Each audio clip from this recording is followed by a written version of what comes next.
Hey guys, what's up? Hope you guys can hear me. Today I'll be making ice material. At least I'm thinking to do a frozen lake material, so that should be fun.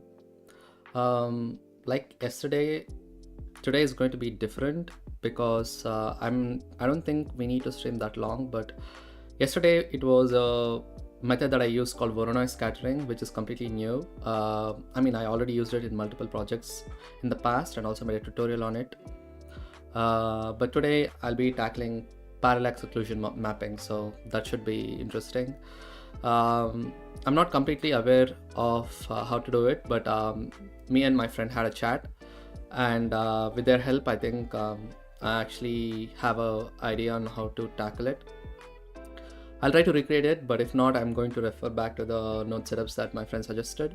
So yeah, let's get started.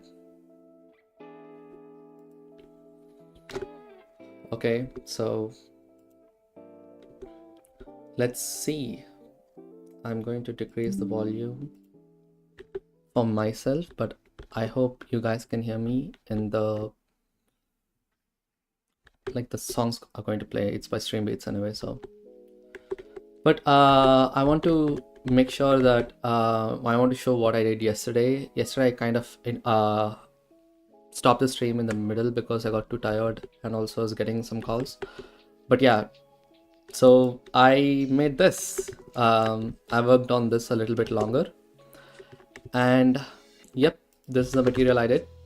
That is the final render. I'm really happy on how that looks at the moment. I can disable this, but yeah, this is how the raw render looks like, and with a little bit of compositing magic. And of course that's too much, so let's decrease the mix factor just a slight, yeah, somewhere around there. Yeah, I do like how that looks so far, so that's really nice. So I'm just gonna wait for a couple more people and we can start working on the new one. But before that, let me quickly set things up.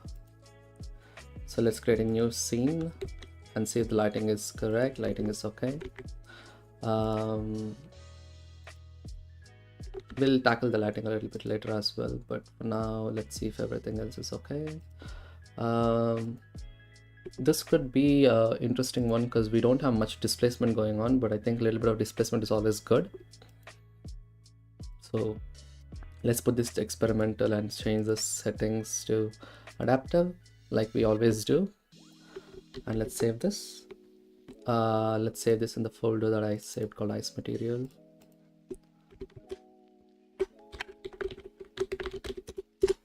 Okay, done. And let's also go to the subdivisions, change this to 2, save it. I want to make this as a default texture, like default scene. So let me, because I'm doing these things anyway, so I'm going to save this as a startup file. So let's see, what else can we do? Don't need that. That is Blender kit. What else? Let's see. Sphere light renders, cool. In the light settings, I want some nice dramatic lighting, so I'm gonna change this somewhere there. Let's do 0. Okay, yeah, that's fine. I get this nice looking rim lighting there, and the top light will always help us with, yeah, let's do a value of 300 maybe. Let's do GZ. That's cool. Should we? Yeah. But yeah, let's bring this back. So this frozen material, I'm kind of interested to see how I can tackle. But before that, let's quickly grab our references. I downloaded some references from Pinterest and as well as ArtStation, I think. I need to look at ArtStation references a little bit more, but let's take a look at them. This is 1, 2, 3, 4, 5, 6, 7. And let me quickly go to ArtStation and find some more references as well, because ArtStation is a good place that'll give me confidence that this can be achievable. So ice, I'll just Google ice in ArtStation. Oh wow, there are some really amazing looking materials here, which I want to. It's probably mostly paintings, but you know, I think that will be nice. I'll see substance designer stuff, but most of them look stylized, so I'll try not to, you know, do much stylized stuff. But yeah, let's see. It's fine. I want to tackle realistic materials, so actually never played with stylized materials before, so I think that'll be interesting once I, you know, tackle them. Oh, there's some cool stuff. Let's Google ice material maybe.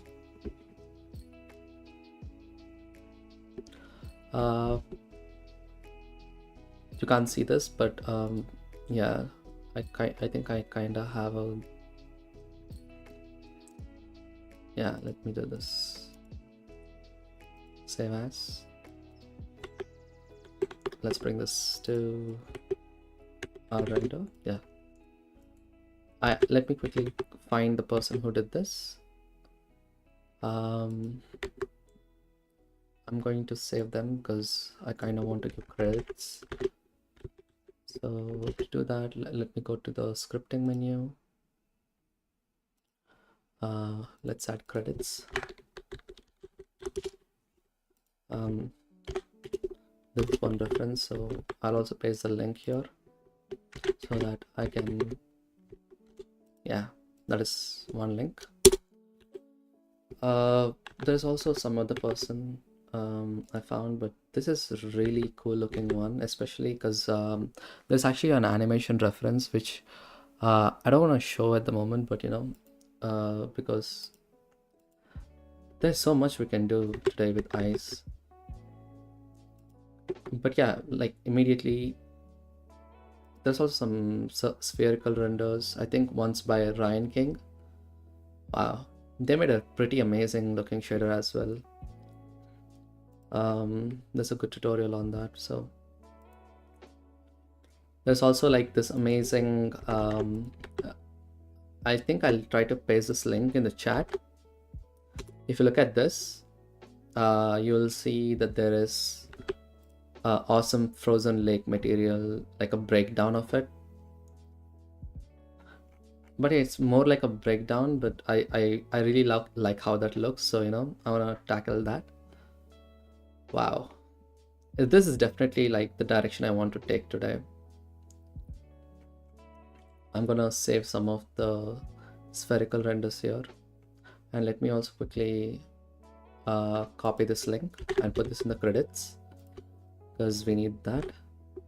And I'm not sure who did this. I think it's done by, yeah, this is the artwork. This is the person who did it, so I'm gonna paste them here so that we can look at the credits later. Yeah, and let's copy this link instead. Yeah, cool. I really like these two materials, and I'll show you how this looks as well. Let's see. This is like hyper detailed, so you know, we can take some inspiration from this. But yeah, since it's just inspiration, there's no, where is it? Did I not save it?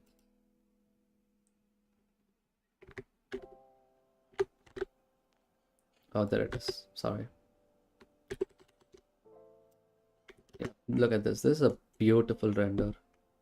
There's some really amazing stuff, but I don't want to make it this detailed, but like, you know, at least like visually it should look good. So you know, that is the plan.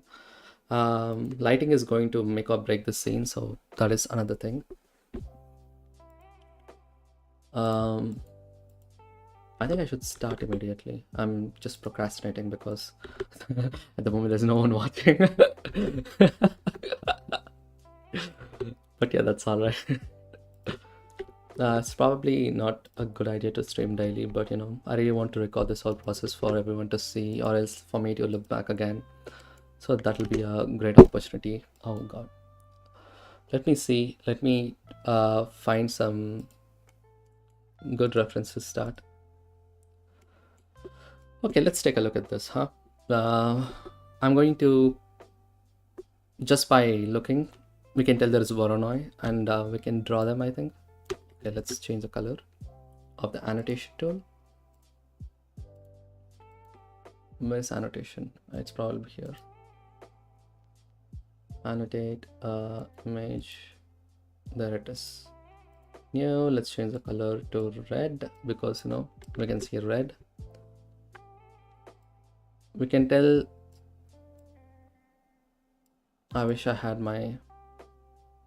I think I have the graphic tablet, but I don't want to connect it at the moment. So yeah. So this is definitely Voronoi.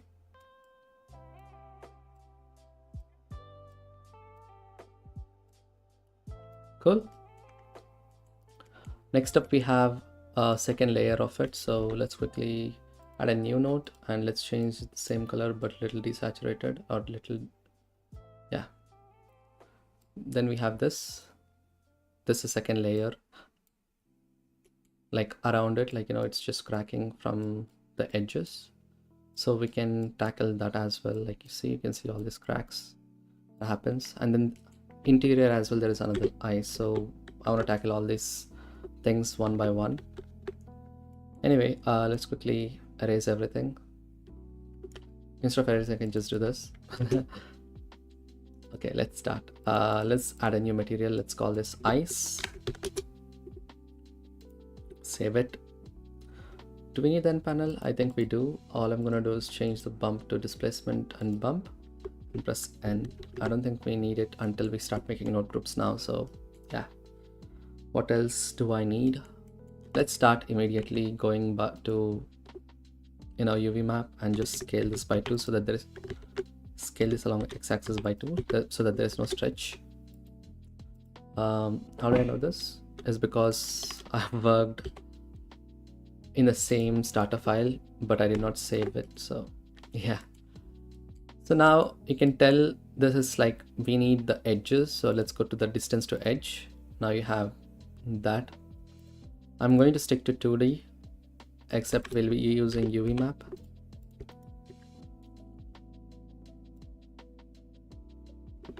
Maybe I'll not work with adaptive subdivisions yet. Yeah, because I want that performance. Let's press home so that you know, there you go. I don't know if you guys prefer this view or is like, you know, longer. You know what, let's rearrange this setup actually.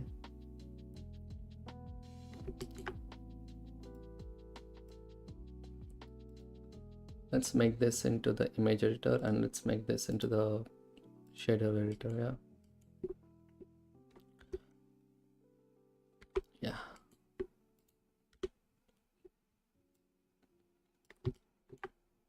We need as much space as possible. So anyway, now let's take one of our references. Let's take the reference that we have, this one. Yeah, let's change the scale. Let's do a scale of 7 maybe. It's a good start, like, you know, that's all right. Let's decrease the randomness and see if we can get like more broader shapes. You can always stretch them using multiply.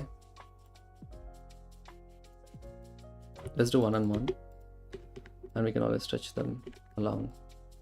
Yeah, somewhere around there, like kind of imitating that. Now what I want to do is use let's bring this up all the way here. Now let's use a map range. I'll tell you why I'm using map range. Oh god, there you go. I can bring the edges closer, something like that. Now let's quickly give it a color because we need that immediately. I need the difference, you know, color. I'm going to pick the colors as well because I want to make it dark, and then I want to go, yeah, that was for the start, you know. That's all right. And immediately let's decrease the roughness. Shade smooth. Yep. What else? I hope there is no lag. It kind of shows me a warning. But yeah, it's probably nothing. Yeah. But yeah, instead of map range, what I want to do is use a mix RGB node as well. Change this to where's color dodge, not color dodge. Let's bring this all the way up. I don't know if you can see this. That we'll get that edge. Now we can always use a noise texture with the same inputs and use that.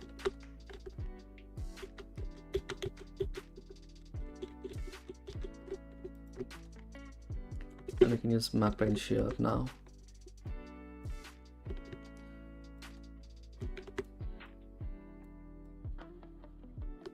Yeah, somewhere about that.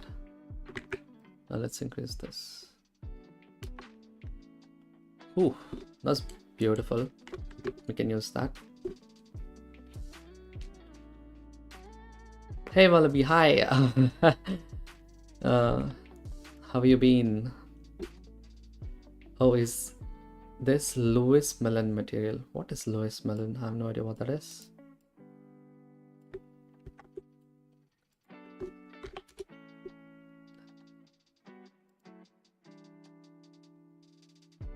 Is it like a... I can see ice, definitely. But I don't know what that is. Interesting. It's like Rivendell references. Let's take a look at that. Oh, they're an artist. Oh, wow. Ooh, that's beautiful.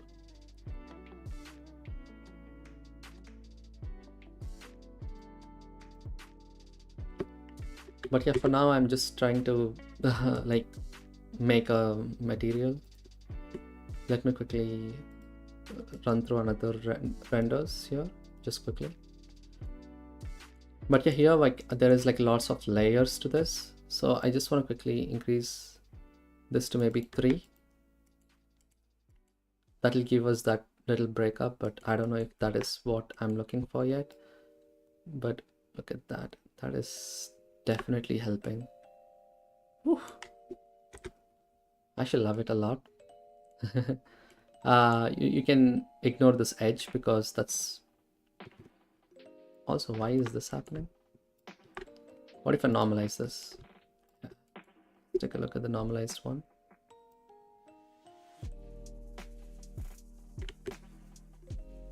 And also I want to distort this coordinates as well, so you know that's another thing.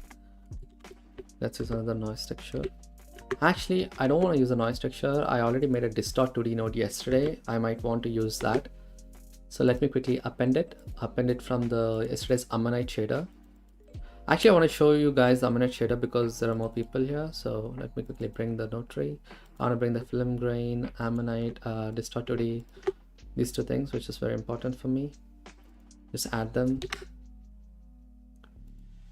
Let's plug this directly. Ooh, that's nice. Slight, but let's increase the detail. Not too much, but 4 maybe.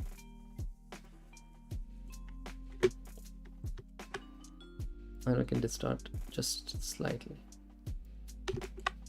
And yeah, let me quickly go back to the stuff that I did yesterday, which is Ammonite.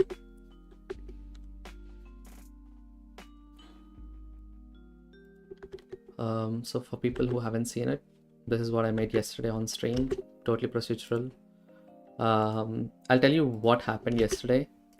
So after I duplicate it, like, you know, this whole node setup, which is this and this and this 3 times or 4 times, Blender was not happy.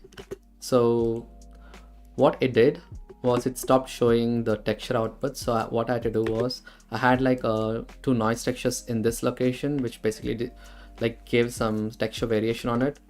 I had to remove them because yeah, Blender was not happy with so many nodes basically. But yeah, I was very happy on how this looks. So I spent around half an hour after I ended the stream, but with a small break, of course. Yeah, to make it look better, I feel. But yeah, let's only take a look at this one for now. Let's do color dodge is fine.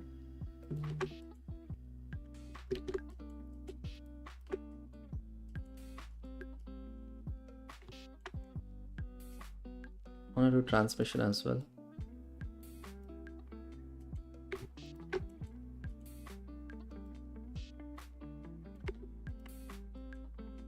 But yeah, we'll come back to that later, definitely, because glass is supposed to be transmission, supposed to be like, you know. But yeah, I have another plan for that. I want to use something else for this. Let's quickly give it a better lighting, because, you know, we can't see anything right now. So I'm going to duplicate this one. Let's do Shift T to point it this way. And let's change this to ellipse, maybe. Not that.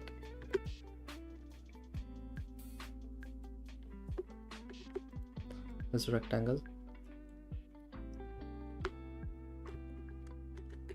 Shift T, Shift T, and Shift T.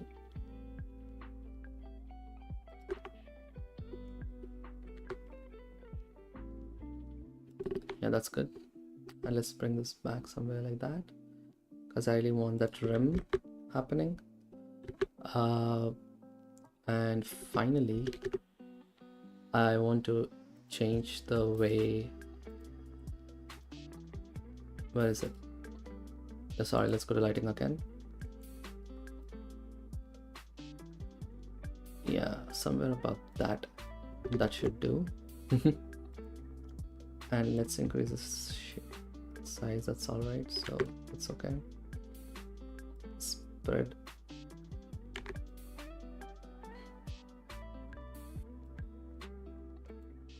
Okay. Let's change this disk. Let's act as if nothing happened. Okay, now let's take a look at this from this angle. What happens if I do transmission now? Yeah, like I imagined.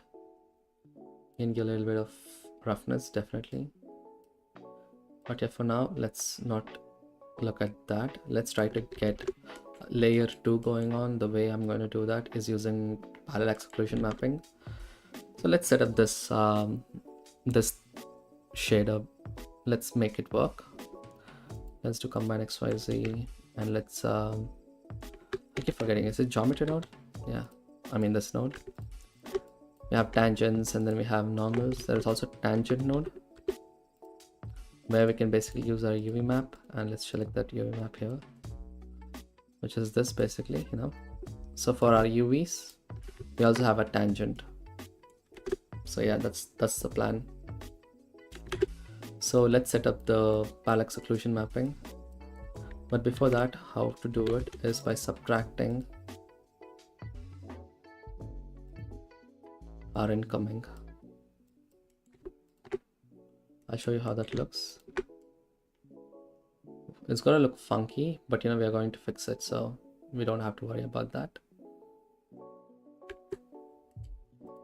Let's also add a plane instead of the sphere for now to make the parallax work. Let's give the same material. You can tell like there's too much going on. Let's subtract, let's scale this up slightly. Maybe 0.1. Yeah, you can tell there is parallax, by moving it. Always increase it. But yeah, we need to make it work with other stuff.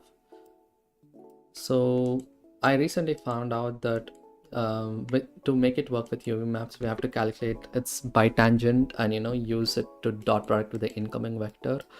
So I think not recently, I found it out in the morning from a close friend of mine. Let's quickly let me get that code, I think. Okay, so this is the code. I'm going to scripting. I'm going to paste it down here. If you look at it, the view direction tangent is basically dot product of view direction with tangent xyz, bitangent, and the normal, and that's in a combine xyz, which is float 3. So we need to dot view direction and tangent. So let's do that first, which is x. So let's use vector math dot product, which is incoming, which is view direction, and tangent xyz, which is this. Sorry, that is our x. Next, let's duplicate this. Next, we need a bitangent. Bitangent is basically vector math cross product of normal and tangent. Cross product, sorry. And we have to dot product that with our incoming as well. So let's take that and dot it. That will be our y. And then for our z, where is our z? Forgot about that. That's view direction, the normal. So we have it anyway. Let's just duplicate that, which is view direction is this, and our normal is that. So this is our incoming. So it's not this, but this. Let's Control H this. So we have a UV map and all of this. Let's look at how this looks now. You see that? Yep. But yeah, before that, we need to also divide the whole thing. Where is the divide node? Sorry. Let's do 1. You can tell that there's too much stretching in the front, but it looks fine from the top angle. But in the view direction, you can see it's kind of curvy, or like it's kind of stretched here while it is not there. We have to divide the whole thing by the z component. So now you can see it is all flat.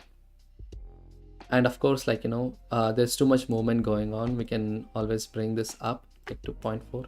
Even this is a lot, so let's quickly make it 0.1 or something. Let's take a look at how this all looks without it and with it. So this is our whole setup. Let's just duplicate everything and let's plug our UV there. Let's use a mix color.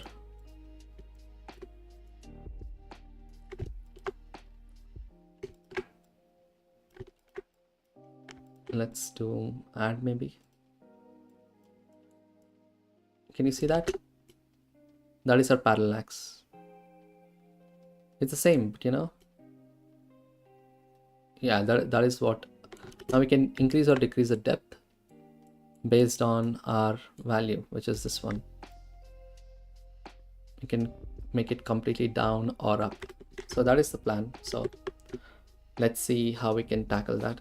I'm really excited to see how that looks.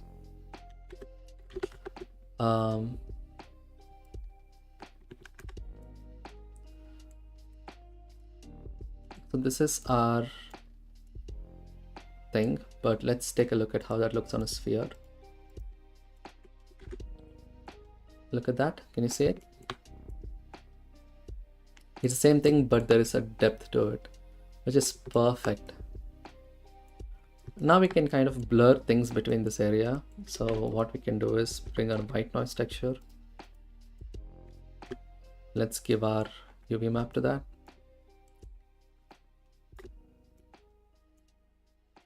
Not noise texture, white noise.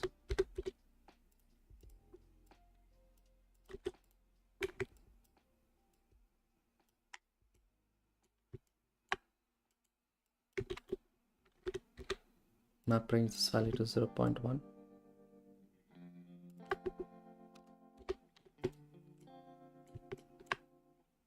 You see that? But yeah, we can now use noise to kind of take that and mix this.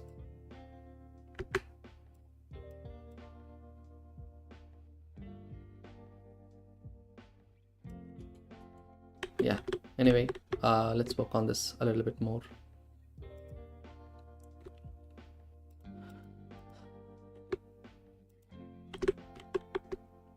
But for now, let's not do anything. Let's just leave things as it is. Let's quickly group things that we don't need. Like we need this.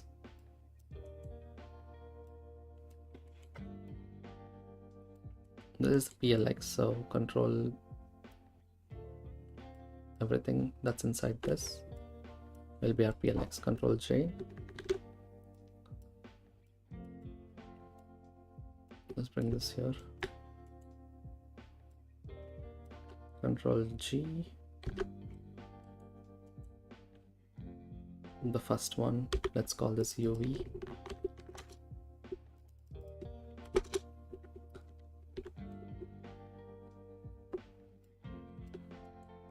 UV PLX, so that's fine. And all we need is the distance, which is 0.1, which is scale. Let's call this depth instead.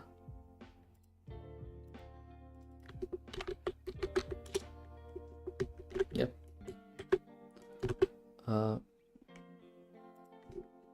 Parallax.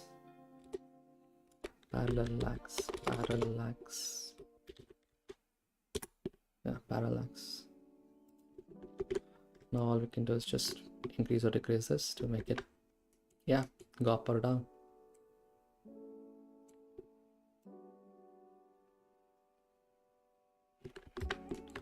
Anyway, let's take a look at the other one.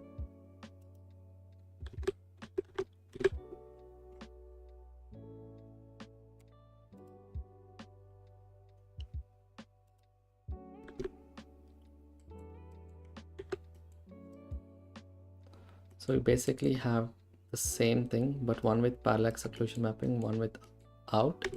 So we can decide what we want to keep in the bottom. We don't really have to do the same node setup. We can, we can just use one of these. We can, play with different scales inside, or we can even put like a different map there. But yeah, for now, let's just not think about it too much. I think the depth has to be negative. So what I'm going to do is I'm going to scale everything by -1.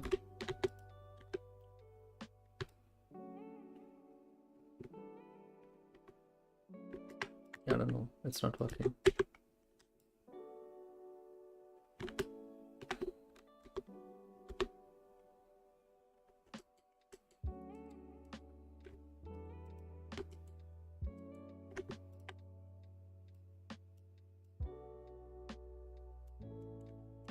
Yeah, this colors can be a little darker too, so yeah, why not? Yeah, let's look at that maybe. Let's not do this. Instead of that, let's do map range. Not map range, let's do power.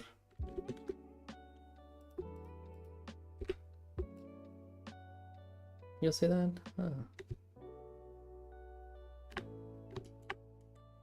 But it's looking really cool, especially with roughness a little.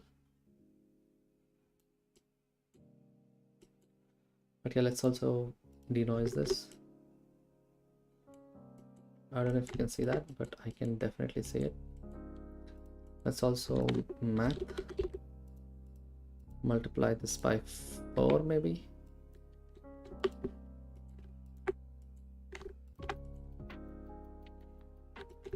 Cool.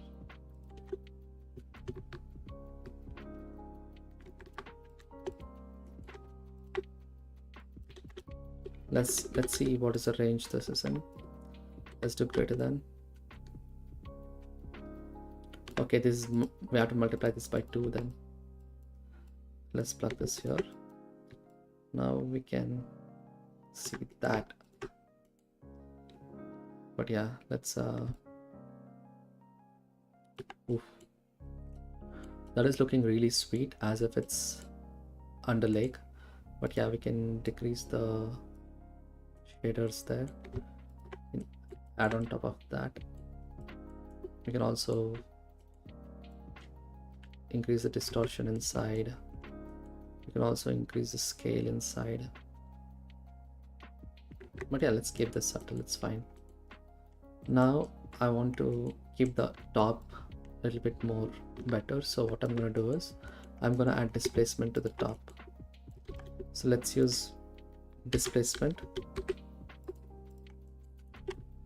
Let's take that, plug it to scale. Not scale, let's plug that to height, and let's connect that to the displacement node.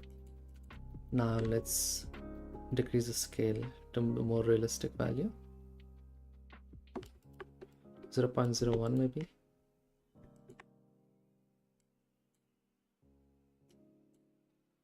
We need a way to calculate the reflections in the bottom as well. I think there is one way to do it, but I'll check how to do that later. But yeah, so hello everyone, just checking in. So how you all doing? What projects have you been working on? Do let me know. I would like to chat about that as well. I'm trying to work on eye shader right now, as you can see. Definitely a lot of room for improvement, like usual. At the moment we don't have much geometry going on, so let's put experimental, and let's turn on adaptive subdivisions. Let's give this quick render to see how long this takes to render. Not bad, but definitely the displacement is not looking right. But yeah, we'll work on them, definitely.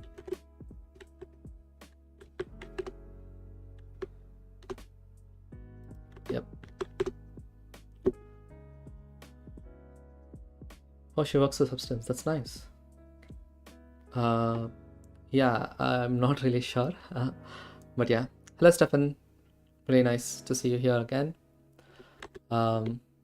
Yeah, I never tackled ice before, so really looking forward to this one. Let's turn off experimental again, because I only want to work with the shape itself. The light is blasting my face. What a pencil to multiply. Oh, look at that. That is cool. But I can't see anything. There it is. The glare is definitely not helping, but I do like the sun, so let's do lighten.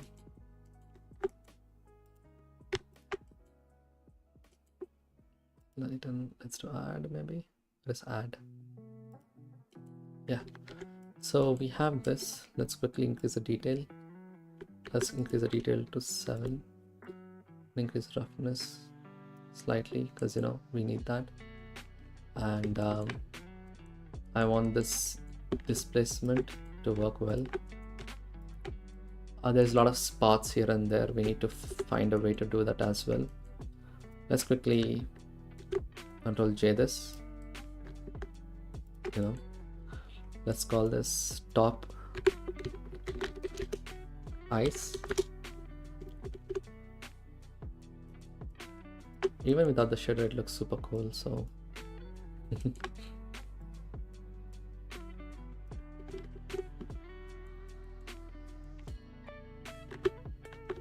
One other way we can get like good ice materials is by looking at references. What I'm gonna do is I'm going to go with I'm just gonna type ice texture 3D. Let's do PBR. We'll study them, and we can try to recreate them as well. This is always good idea to do that. So that, oh wow. Okay, let's see, tileable ice. Where can I find a good ice? Ambient CG, please be there. Oh wow, there is an ambient CG. So let's do ice and see if there's any good ice materials. There are some multiple textures, so I'm gonna look at those to see how those look. But yeah, they look very interesting. Color itself is not the best, but we can always, I'm gonna download 2K textures so that I can open them.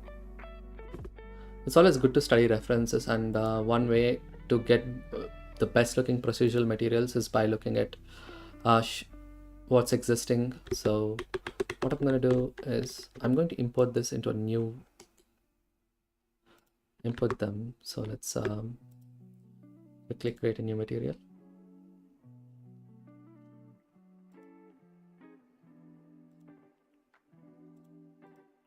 Let's call this ice ref ACGI ambient CG. I don't know if this will work, but yeah, let's quickly, let's extract them. Sorry. Okay, let's do this.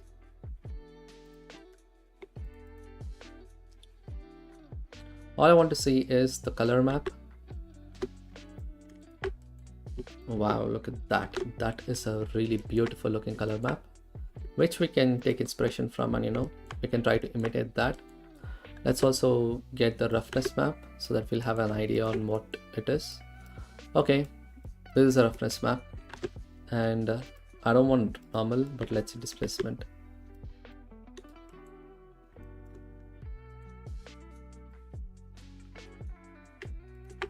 Okay, let's connect them. Let's change this to non-color. Let's connect this to roughness. Let's do displacement. Let's change this to non-color as well.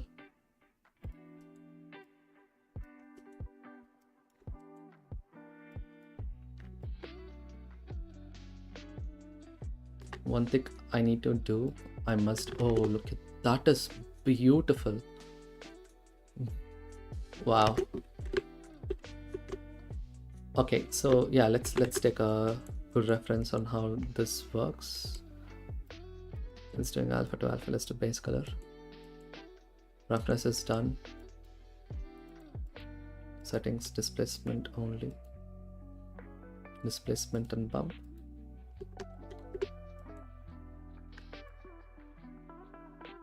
Just a value 0.1. So this is how the ice looks, and that's pretty good looking ice. And what can we get from this? So this is awesome material itself. You can see there's a lot of color variation. There is like a lot of scratches here and there. We can get the scratches pretty easily. We can use bump to get the scratches. But what I want to focus is like how there is a gradation in the cells itself. So we have to use another technique that we used yesterday. So let's look at that. But yeah, this is a good material. I'm going to not save this, but for now let's keep that. So this is where we are at the moment. You can tell this is like a long way to go, but I'm still going to use, what I'm going to do is I'm going to go to this one, HSV, or else RGB curves maybe. Go to the blue channel, bring the blues up, and also the greens slightly up. Yeah. See, that's so much different from what we have here, but yeah. Let me crunch the blues. No, let's not crunch anything.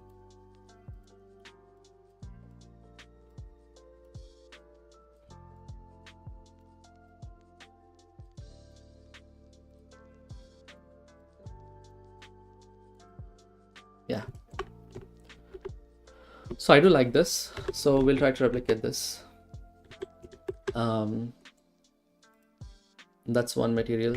So let's go back. So now what I'm going to do is I have to do this. There is no other option. So I'm going to duplicate the Voronoi texture, change this to F1. In F1, if you look at it, we have position. So that's what I'm going to do, but I'm probably going to keep the detail at 0 for now. So what I'm going to do is I'm going to take subtract. I'm going to subtract the input coordinates and scale this back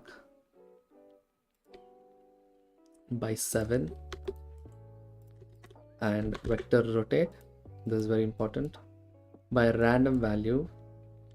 So let's do separate color again. We have red. See, we have each cell differently.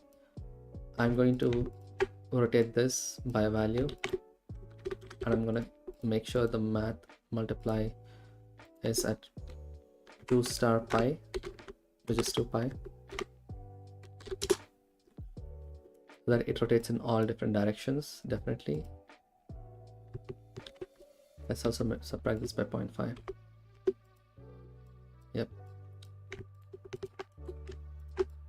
So now when I separate this by XYZ, you'll have a gradient, which you can see there is a different gradient from different directions. And I'm going to add 1 to this. Oh, 0.5 is fine. Now you see you get this directional gradient. Now I'm going to make some noises to this to break it up, and then, you know, add color to it, and, you know, add it back to the reference, add it back to the color map. So that is what I'm trying to do at the moment. Oh, thank you, Stefan. That's really nice. Yeah, that's why I think it's good to always try like, you know, references, even though sometimes my brain will be like, just do whatever's in your head without following any reference, but it's really good idea to do that. And I always use noise textures, and, you know, never really worried about anything else. So what I'm going to do is I'm going to add noise as usual, but let me try something else.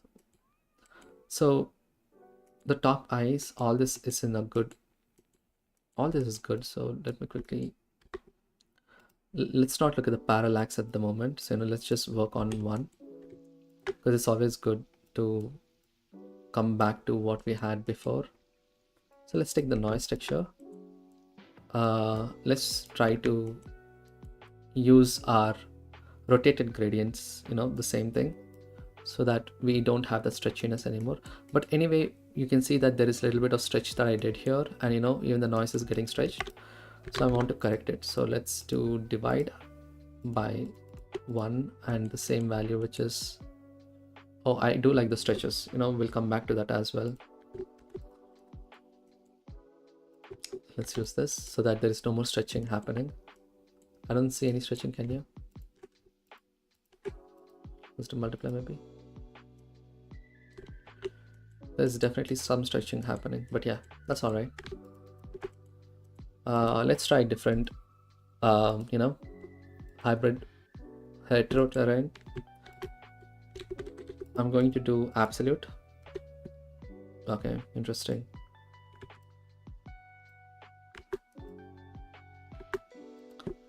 Multifractal, probably.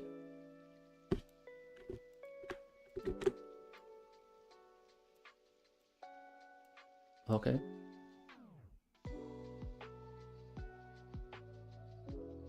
Do you see what's happening? Huh. Not sure why that is happening. Did I rotated the vector, I divided, okay, I divided it in X and Y direction, not in the rotated direction. Okay, interesting, interesting. What if, I'll do one thing.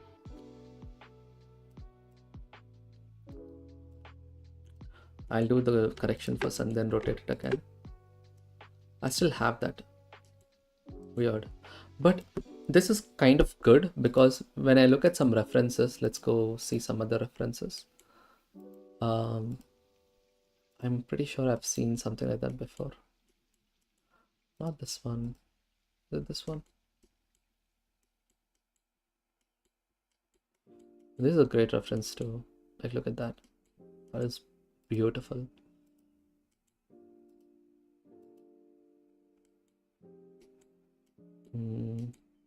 Not that.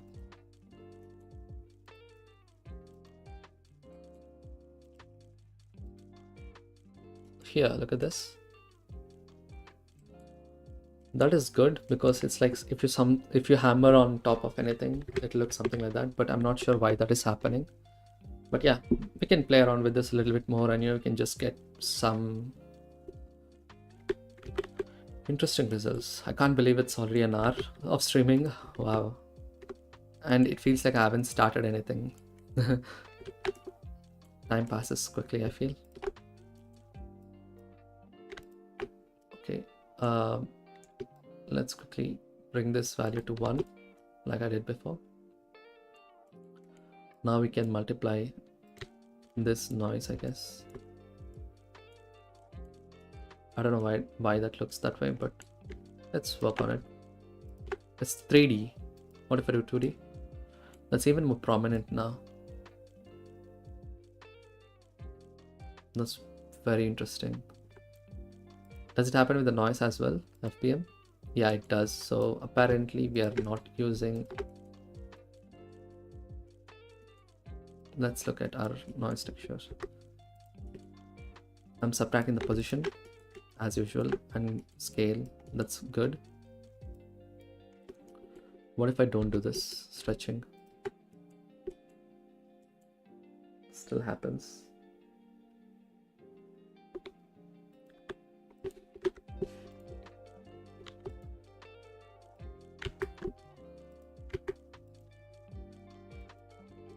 Wow. Never had that issue before.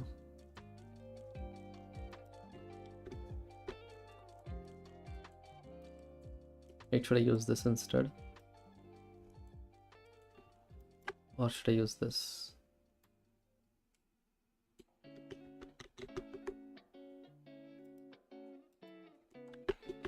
Any idea, anyone?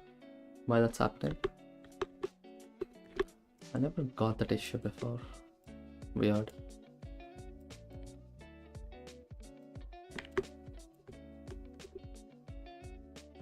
I have another plan.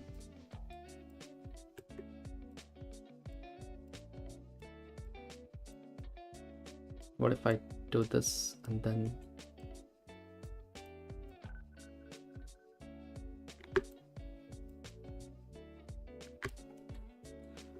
did I normalize anything? Oh, that's what's happening. Normalize. Wait, no? What? Normalize is not doing anything as well.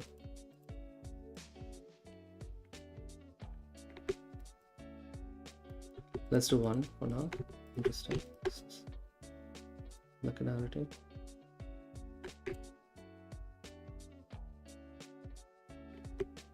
Okay. I mean, I'm not complaining, to be honest. Like, I can do some weird stuff with this. I do like what I'm seeing. So let me quickly see if I can use it anything differently than usual. Let's add our color to this. Map range, not map range. Oh yeah, sure, let's do map range.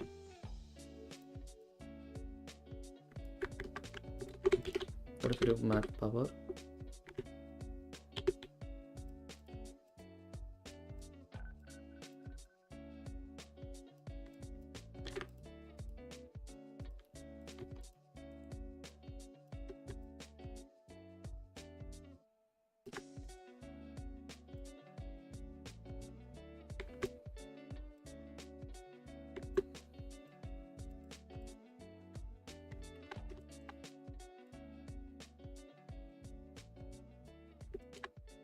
Okay, take a look at this.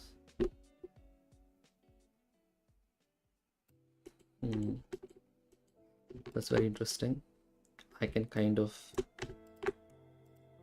subtract. Huh. Okay, let's mix some color to this. Sorry.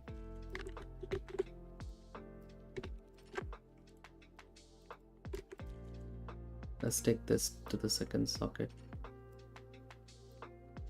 first socket, and then this one to the second socket. Let's do not multiply.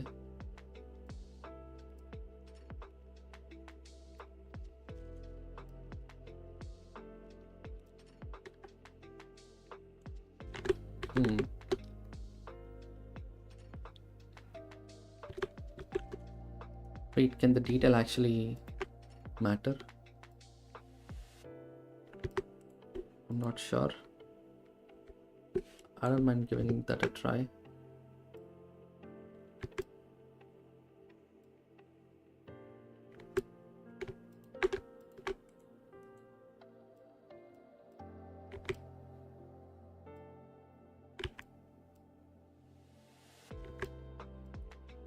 Was linearity doing that? It's probably linearity. Yeah, because when I do 2, I don't find it.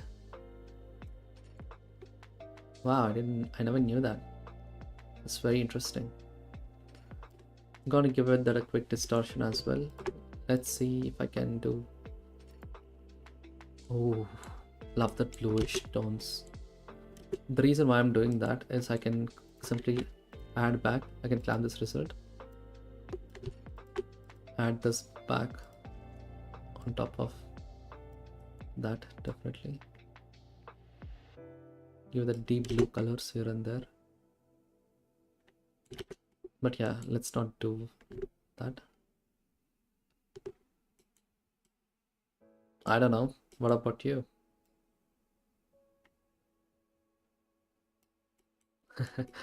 That is kind of fascinating.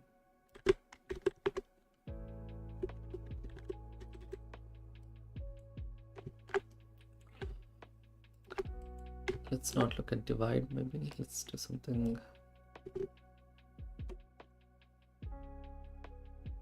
See, generally what I would do is I do screen, of course, but instead of subtract, let's do something else.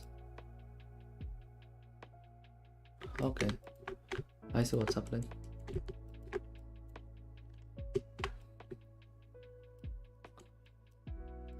Let's add one.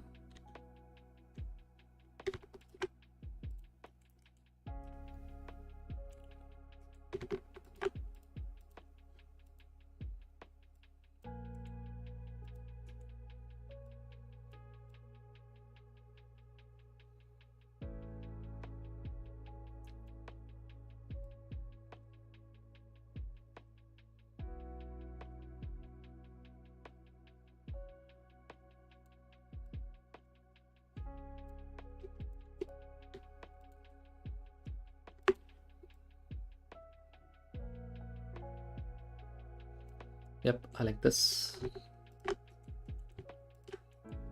Yeah, this is more like the ones which we downloaded there. But yeah, we need to find a little bit more about this. So what I'm going to do is I'm going to take this math subtract on the edge. Let's do that. Let's also divide this by the same value and use this one as a mix factor so that it only starts from the edge, you know. That is cool. But since it's a screen value, we can always use a vector maths multiply, and we can use an RGB value here. We can change our colors. I'm gonna go with a little bit of deep. I'm gonna keep it white, but just slight touch of blue there, just right about there. That is cool. Now we can increase the distortion just slightly. That's too much, like you can see. Let's do scale of 25. Just slight. distortion to break it up. What if I do 2, 3? I've never seen anything as beautiful as this in my entire life. That is cool. We can play with a little bit more noises there, but you know, I can definitely see this looking more prettier and prettier the better we do. So what I'm going to do now is give a displacement to see if that looks any good. Let's do bump maybe. For bump, I'm only going to give the first, sorry, this one.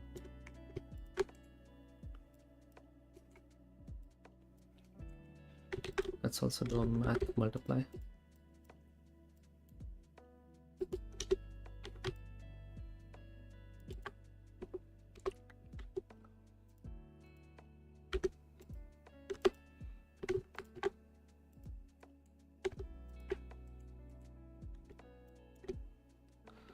You see that? Yep. That is what I'm talking about.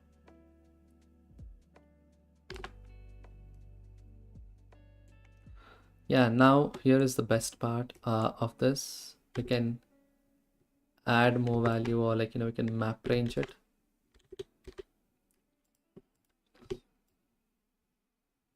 Is that it? Or am I not? Let's take a look at that. Let's take a look at this. Oof. That is looking really cool according to me. I can try to play with more noises maybe here. Like, we don't need to do that, but you know.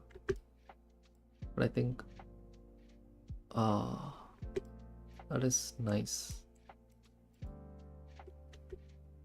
We can also like, yeah, let's randomize this so that, you know, we have that a little bit more. Yeah,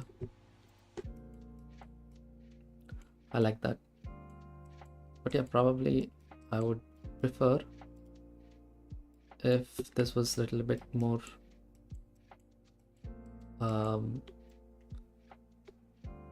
yeah, let's do 2 maybe, so like a little bit more brighter. Instead of multiply, is there anything else that we can do?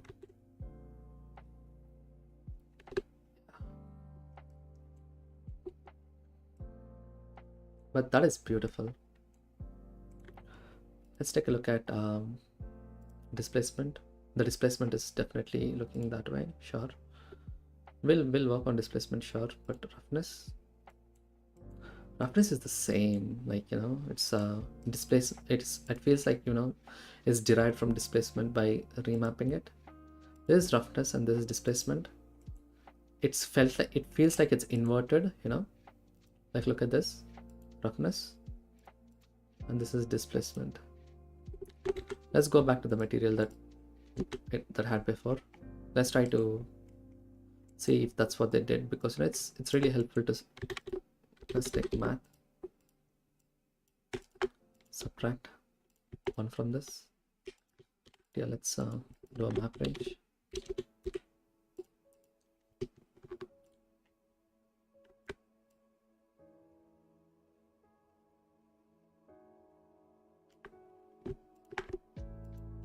Look at that. You see what I'm saying? They basically inverted the displacement. Let's do 0.5, sure, why not? I mean, of course, it's not 1-to-1, but you know, we can always plug a map range on top of that later. Let's do 0-to-1. Just slightly raise this up to maybe there. It's almost there without the distortion, but yeah. So I think that's what I'm going to do as well. I'm going to do a proper displacement map, and then, or else, like, you know, use that as a good, yeah, I think that'll be fun. The higher roughness it is, the lower the reflection, and the lower the reflection, lower the higher the roughness, lower the transmission, lower the transmission, higher the roughness. Yeah, that's it. So yeah, this is interesting. So we can, of course, take inspiration from this, and you know, we can always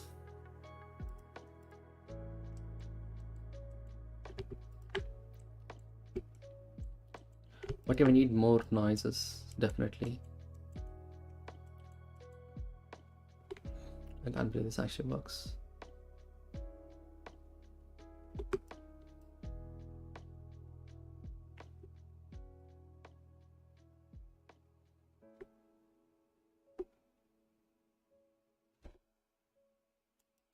Let's do 1.2 maybe.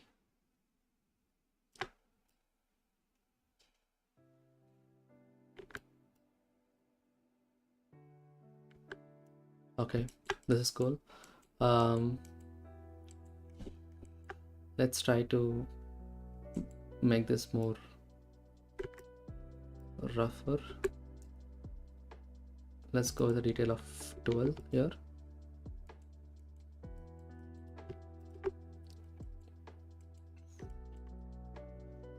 The bump, we need the bump.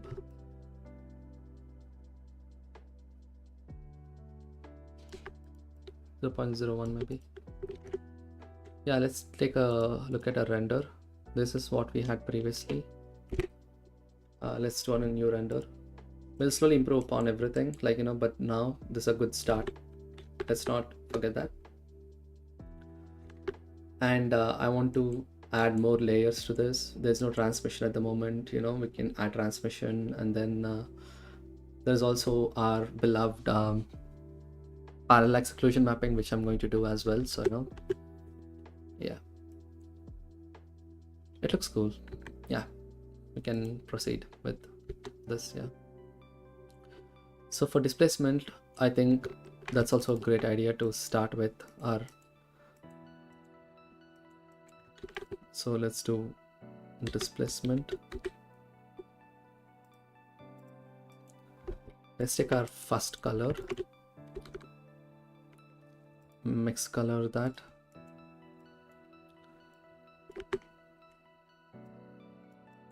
With our, how's the distance looking? Yeah, our green maybe. Let's do subtract.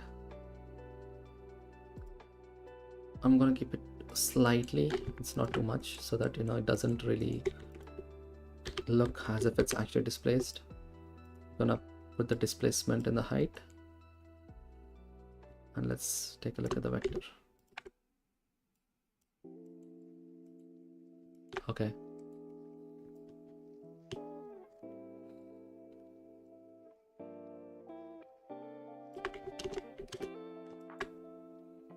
I don't know if you can see it, but yeah, I can definitely see a lot more cracks now.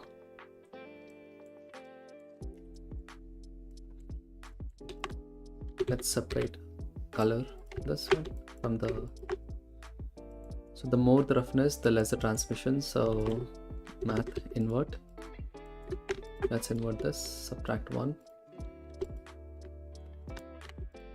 multiply, let's multiply this.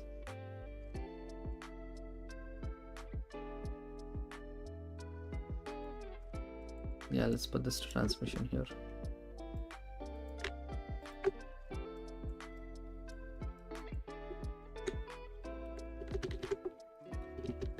I'm gonna delete the bump. I don't need the bump anymore.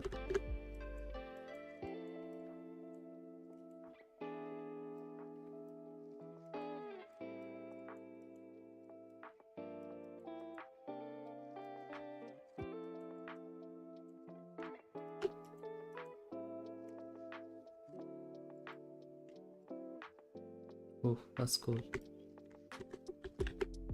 Let's give it another render to see how that looks at the moment.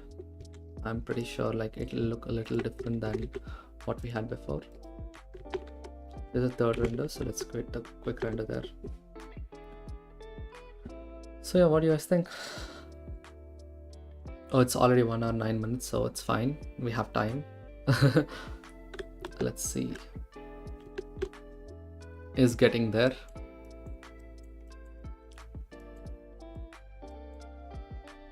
But yeah, the edges, we need to tighten them up.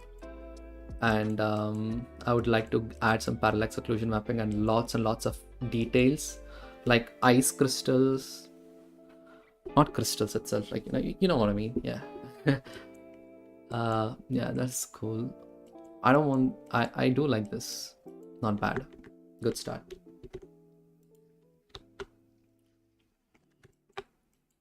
I mean, the more subtract I use here, the bad it'll look. So, and for roughness as well, let's take the displacement map, which is this. Let's invert it. Right? Yeah, that itself. Let's buff that. Yeah, why not? Yeah. So for invert, let's use our good old subtract function. Now use a map range.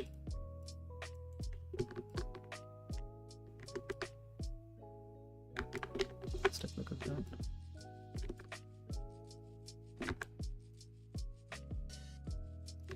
Brighten this up slightly. Let's give it a good roughness value. Yeah. Let's also multiply this because you can tell there is transmission there. About 3. That and that. No transmission in the edges, but a lot of transmission there. That's cool.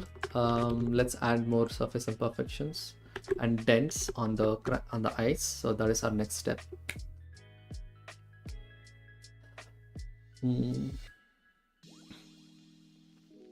First of all, I think I need to organize the node setups because this is not looking useful at all. Like, look at that. That is getting cluttered already. So let's quickly set things up properly and, okay, that. This is displacement. So let's bring the displacement stuff down. Don't need that. This is transmission and this is roughness. So the roughness is coming from displacement. That's why, yeah, that's all right.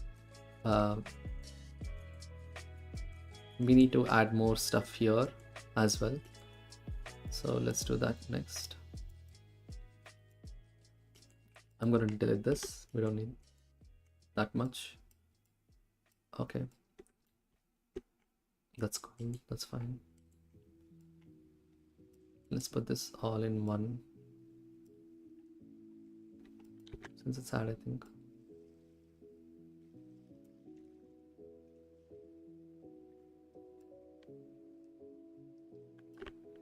Let's put this Control J.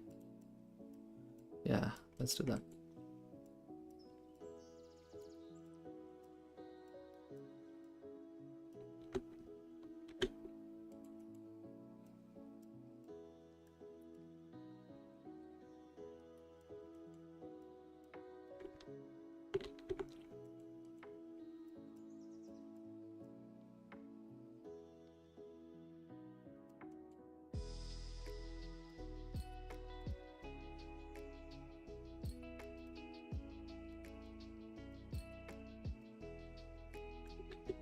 Yeah, what else can we do?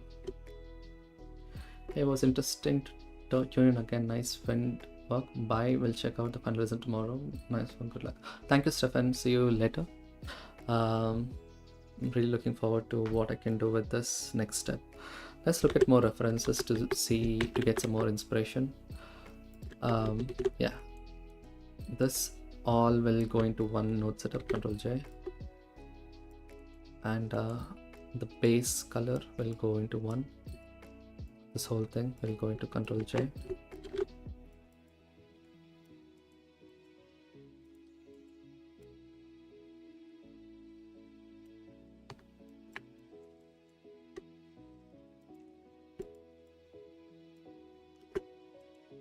Wait, what just happened? Okay, why did I add that? I took the present one, added that. On top of that, I added this. Oh, what if I just not do that maybe?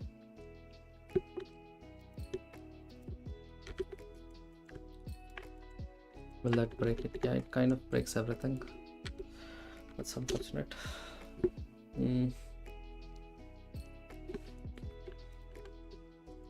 Let's do that, but let's do saturation here.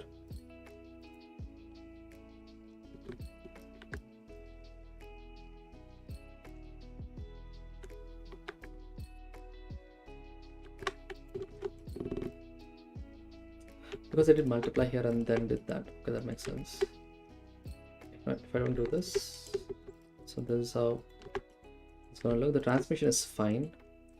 The roughness might be affected slightly. Or it's probably the base color that was. Let's do 2 maybe, or 1. Yeah, that's fine. We don't need this multiply anymore. Yep, we don't need this. Perfect. We'll add more roughness variations soon. This will be our Control J transmission.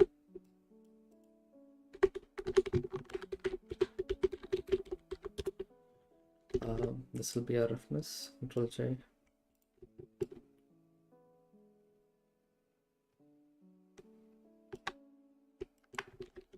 Yeah. Now what I'm going to do is I'm gonna look at some more references. Oh, you see all this is what I'm gonna add now. Definitely there is like this huge cracks. We need to add like overall bump to it. So all this will make it all look so much better. So yeah, let's do that next.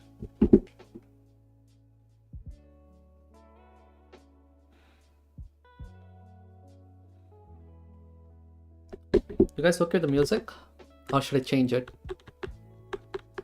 You know what, I'll change it to something else because I think we have completed this once. I hope I don't click on the wrong ones and get copyrighted. Let's do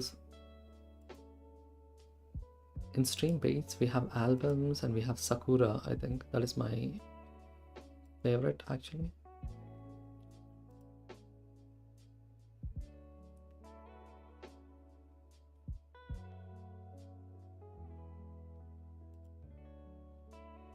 Yeah, there it is, Sakura Dreams.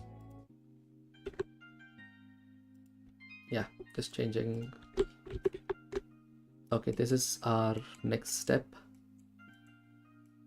I do like how this looks because since this is subsurface scattering, right? We are getting that really nice globe under there, but yeah. And I would like to add these stuff, so that is also using another Voronoi texture.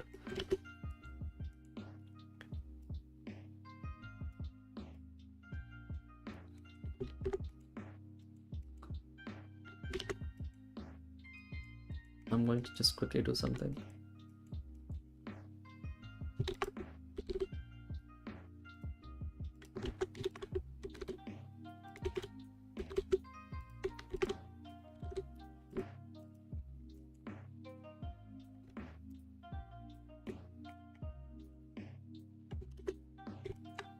You can see it. There is interior. Yep, that's good. Yes, this is going to be amazing. Let's do that. Not multiply, not a mix. It's gotta be, what is it? Let's do difference colors. Screen. Yep. The undertone.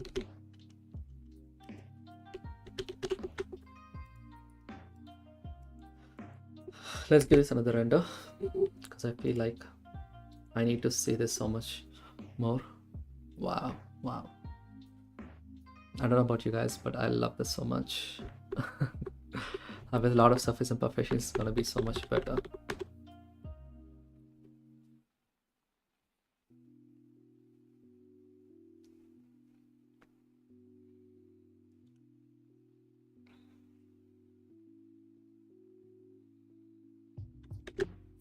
Yep. This might not be the best. Like, you know, look how much there is. But yeah, I think it's okay. We can work on that, because like you can see there's not that much going on, like the depth, I mean. So I can use that one for color, one for displacement alone. So this will be our displacement. So it's gonna connect the new one.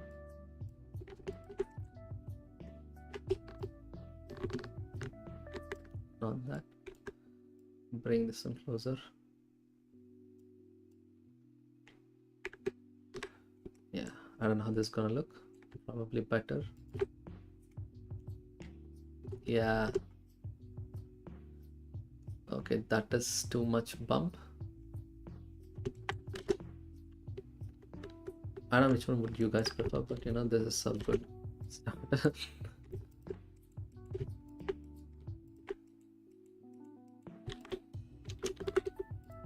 And what I'm going to do is I'm going to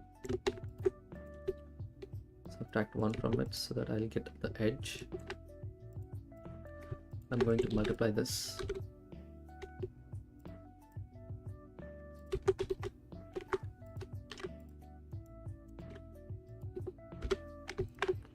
So now I have that. That is crazy. So now I can use RGB curves. Just make this thicker maybe. And just add them. Where's the mix color? Yep. Let's do add. Let's add this.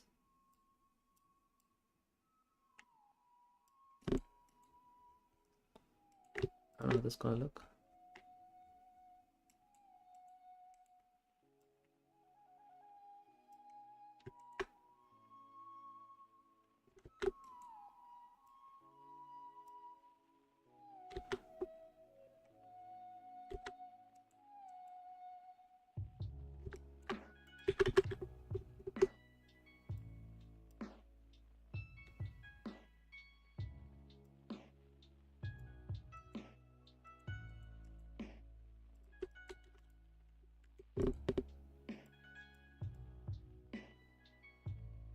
Yeah, let's do 0.1.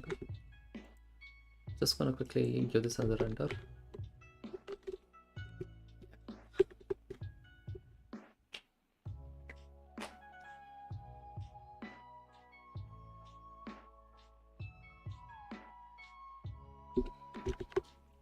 I hope you guys can hear the music. It's really relaxing. But I don't think you can see my face because of the lighting. Okay, let me quickly look at the render.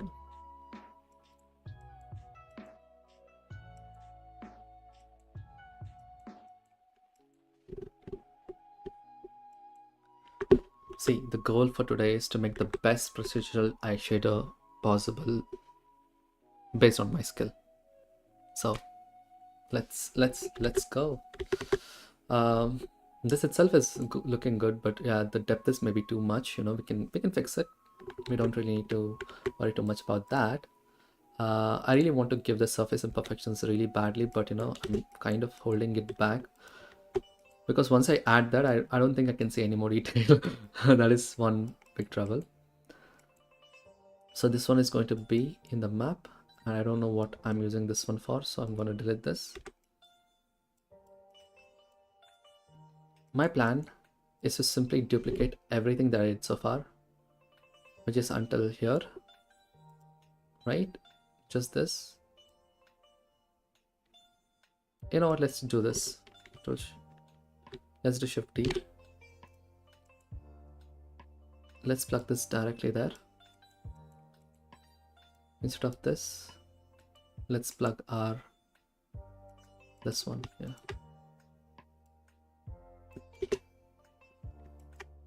Oh god, yeah, this, I don't know how that's gonna look. I'm kind of scared.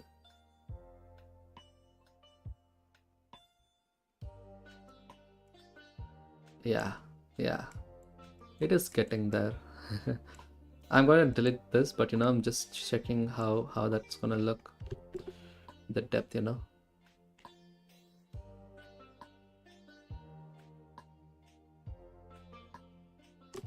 Oh wow.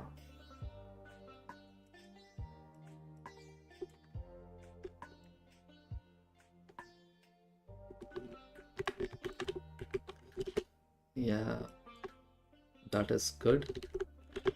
I need a way to blur these two lines. Once I do that, oh god, it's gonna look so much better. Yeah, yeah, I think we're on the right track. But yeah, let's not focus on this whole thing. So let's quickly delete this. We don't need that at the moment. We'll just use our placeholder for now, which is this small little thing. That little, that little line for now. For now, that's all right. Nothing wrong with it. Okay. And let's quickly organize everything again. So this is transmission, this is roughness. So Control J. Let's do F2 roughness. Oh wow.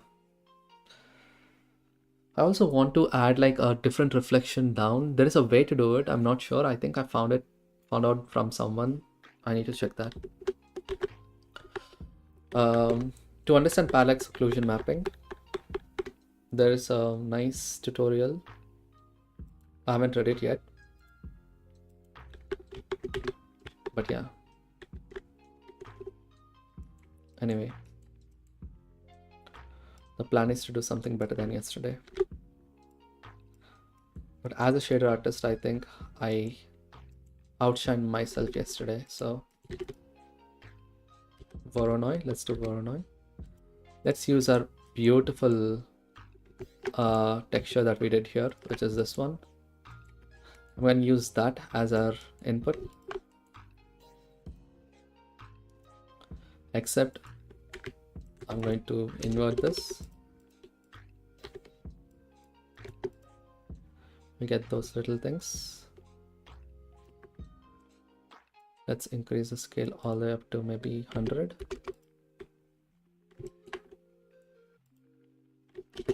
I don't know if you can see it. That's a good one.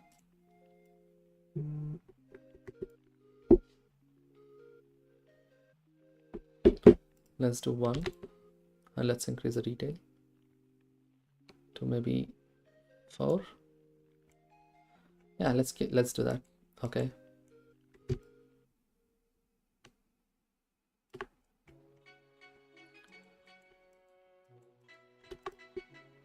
Let's just do bump to see if that does anything. Okay.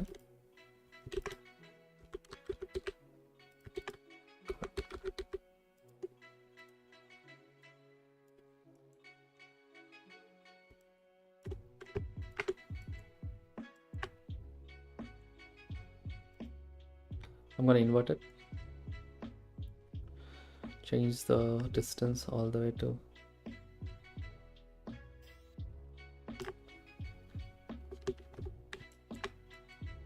the best part is I can take the Voronoi, separate XYZ. Oh god.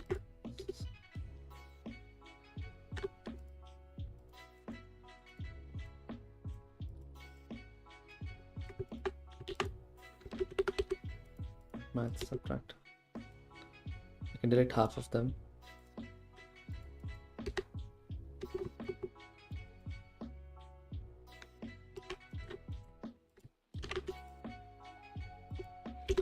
Multiplying them together.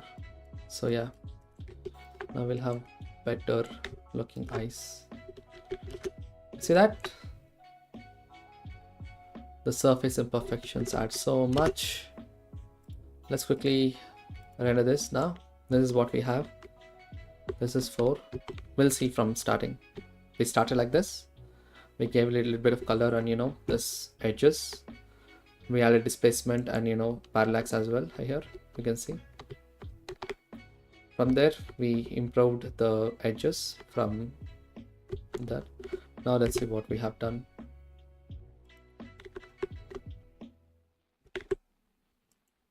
We added the surface imperfections using bump. But here's the thing, I don't really like how that looks at the moment. I'm going to improve that, of course. And I'm gonna give that to roughness and into the color as well. So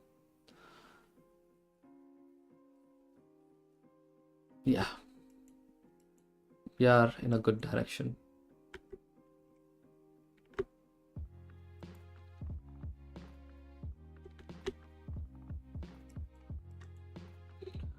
Let's quickly control J this. Let's call this spots and dents.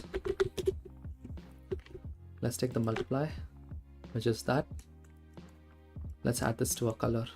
Yeah, let's do that right before we add the other layer. So mix color.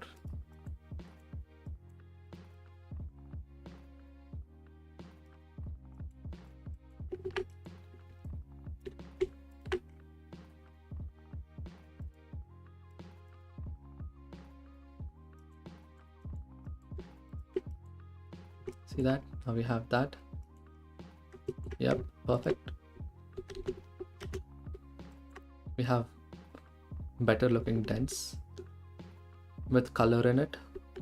We can of course randomize them. We can decrease the number of dents, but I'd like to keep it. But where the magic comes is if we do 3 different layers of dents and layer upon one another, that is where the magic comes in. So we'll look into it, but for now let's give it a better lighting, because the lighting right now sucks. Let's go to the previous file. So from this file, I'm going to steal the volume cube, I'm going to steal the Gerbo light, and then the background. So that is this Gerbo volume, these 3. I'm going to just copy them just like that. Go to the ice material, don't save, just paste it.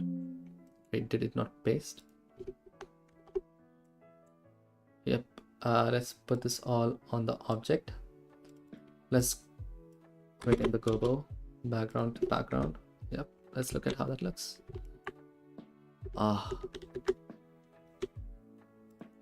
Let's give this a render, huh? All the renders have gone, unfortunately, but that's all right. We can start again, rendering this again. The light we can change. We need to improve the lighting. There's no breakup in the light at all, so we have to work on that. But yeah, I think we are in a good direction. And 4000 samples is never good for a render. Let's do 500 max. And I'm getting notifications, so I'm just gonna check real quick. Yep. We need better bump here. So, you know, all the reflections has to be broken. So we need a slight bump for the overall surface. I'm gonna do that as well. And quickly, let's see the difference. It feels like it's snow, so if it is snow, I think it can't be dense. It has to be on surface. So yeah, let's work on that maybe.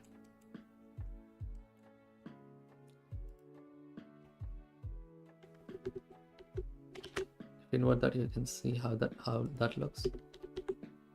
That looks more of a dent. Yeah, we can try different things, but yeah, this is interesting.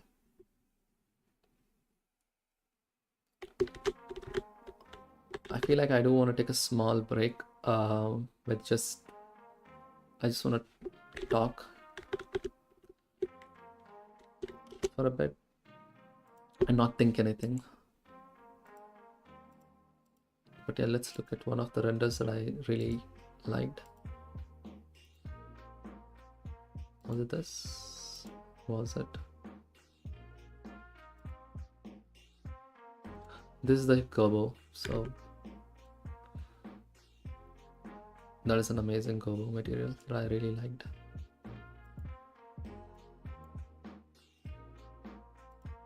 That is one texture. Other texture.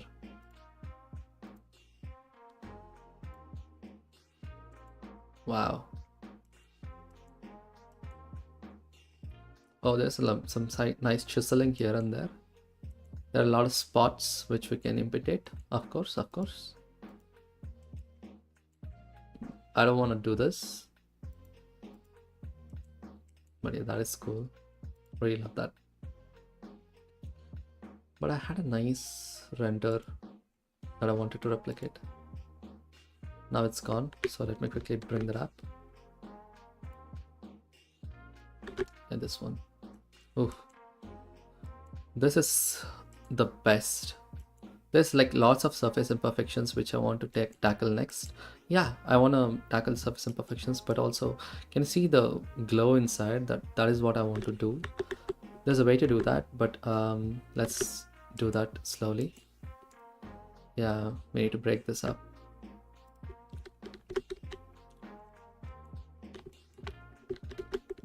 Let's give better lighting setup for this.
Oh wow, that is beautiful. But yeah, I don't think that'll be a great, right? Yeah, it's fine. Okay.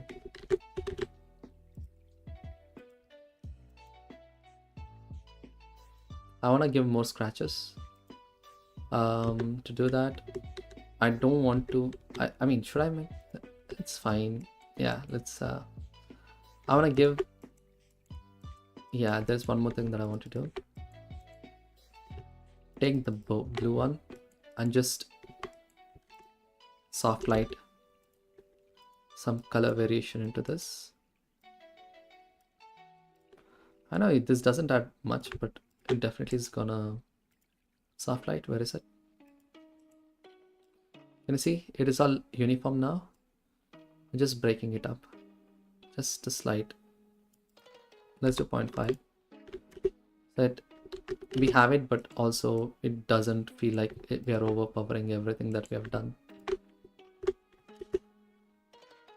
Oh, that is looking so much better already.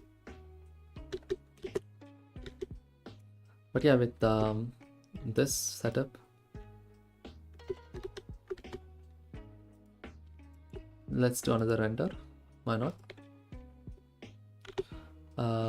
I'm going to remove the Gerber and let's remove the lights into the collection Gerber.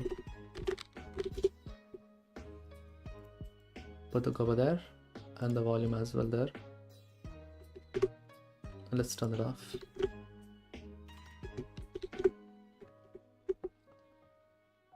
And everything is good except like the bump is too much, so I'm gonna decrease the bump strength a little bit more, 0.01 maybe 0.5. Yeah, let's give this a quick render.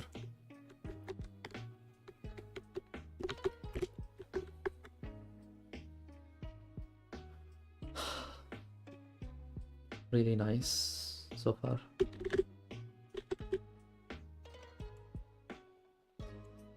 Yeah, I'm gonna remove all the unnecessary looking stuff, but yeah, it's beautiful. It's definitely yeah, it's good. It's not bad. Need to change the scale maybe. I'll try I'll try that. Instead of 100, let's do 25. Now this is a game changer because this will definitely look like, yeah, that.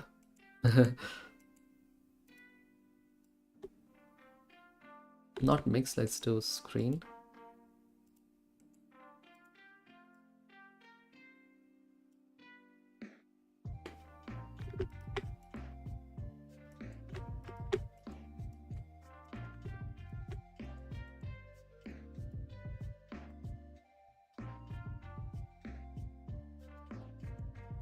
Look at that.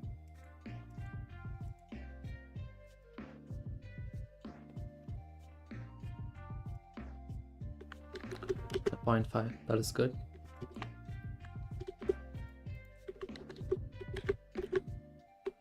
There's so much more I have to add. I need to add more surface imperfections.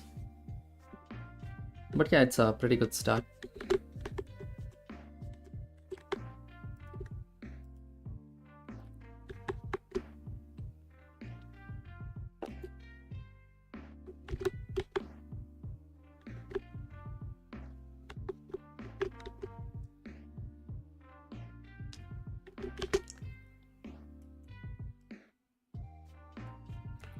Why is that happening?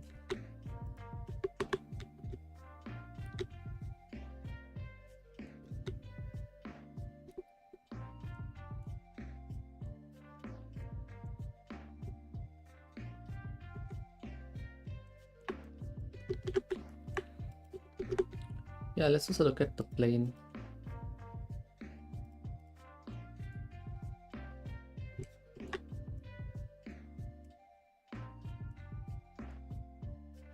Yeah, the roughness is too strong. Yeah, lighting can be changed. But look at that, that is too big. I mean, it basically looks like Voronoi now. That is not good. Yeah, I think randomize, let's randomize it, yeah. There's no other way for that, right? Randomize it.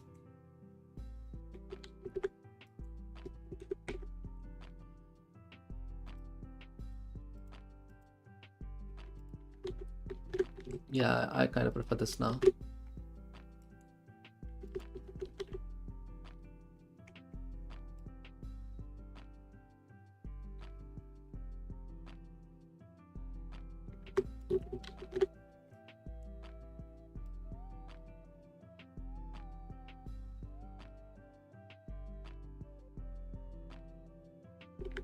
Okay. Okay, now let's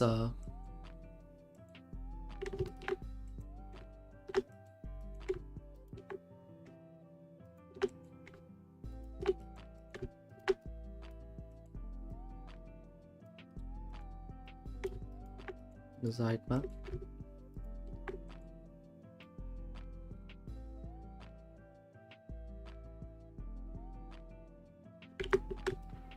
This is 0.05 maybe. And let's just use a float curve.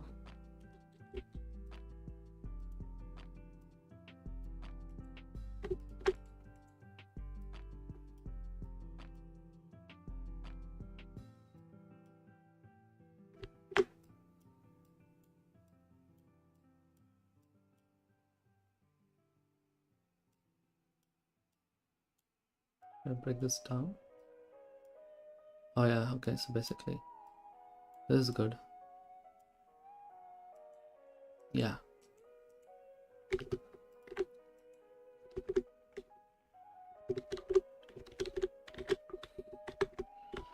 Now let's look at the other stuff.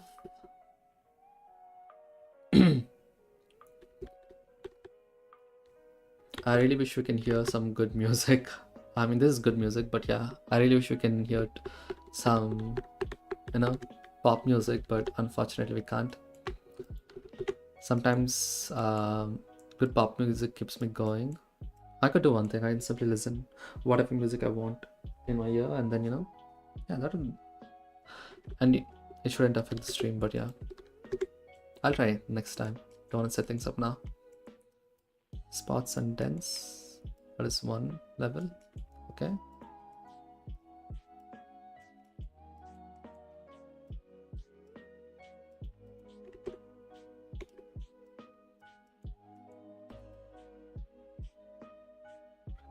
Okay.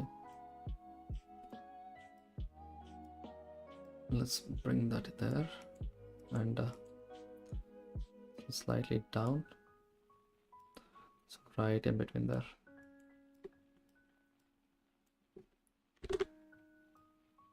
You can put this down there.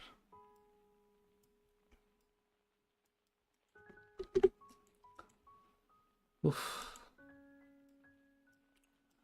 I'm definitely sure that I'm getting better at shaders, because I never made such a complex shader before. So now comes the best part, which is surface imperfections. Hopefully this won't break. So this technique is called double noise. So I'm gonna quickly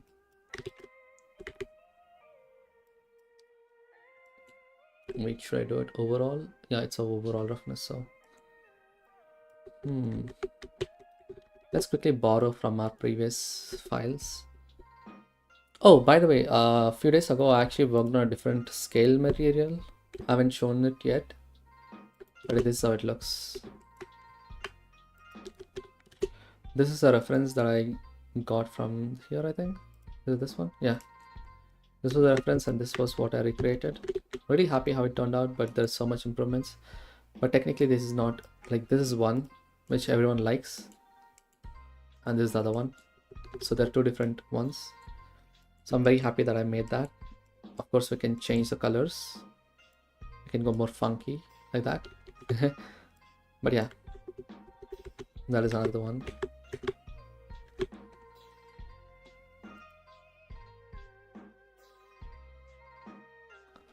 Let's see.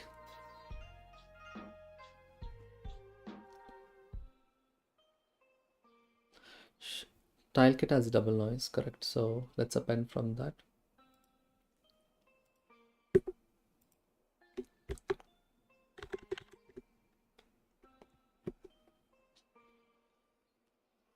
Oof, I'm getting a little tired.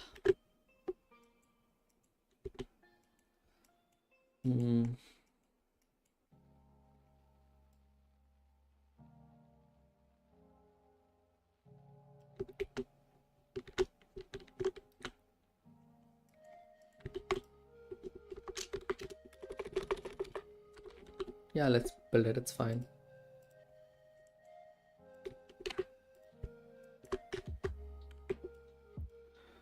Let's change the scale to 10, detail to 10.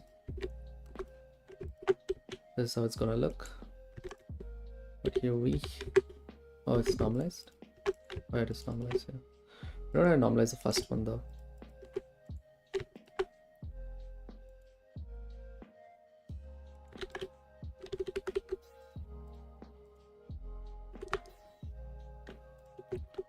Yeah, I think we should normalize it. Yeah, map range.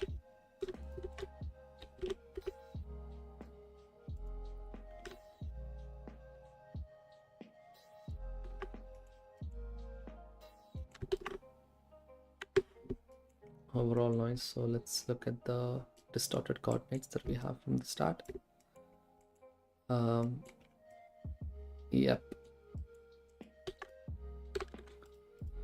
Math, multiply 0.66 and 1 maybe.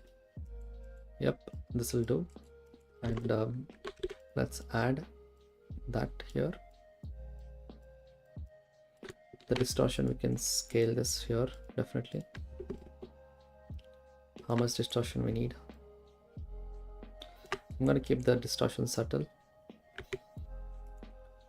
and we can use that.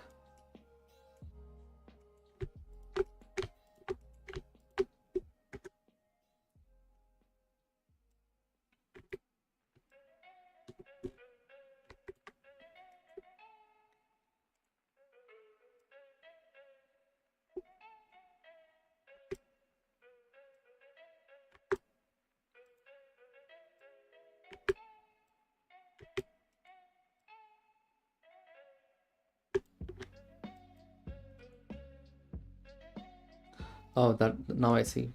Damn it. I was thinking, why does it look weird? Now that's good. We can also add our input coordinates, which is this, to break it up more. Yep.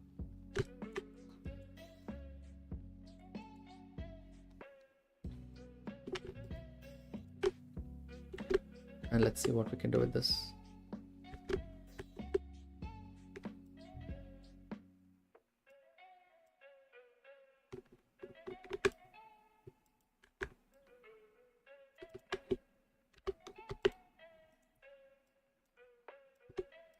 Control J.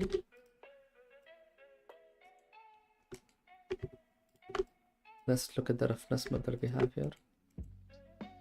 Oh, okay.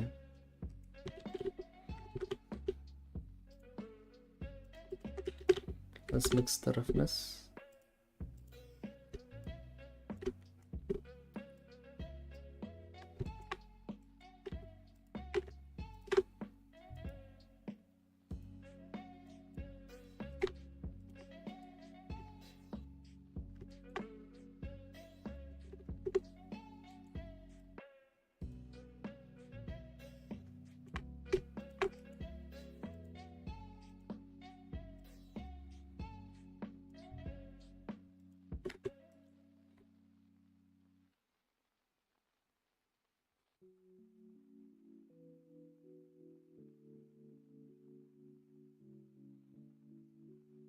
Soft light is fine, or overlay. Soft light, but we can increase this values, I think. Let's do 30 and 30 here as well. So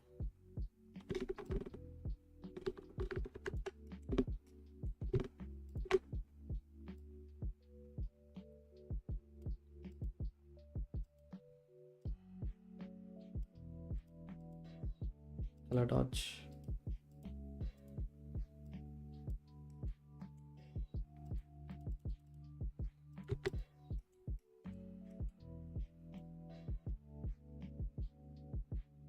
Now color dodge just to make the screen, yeah.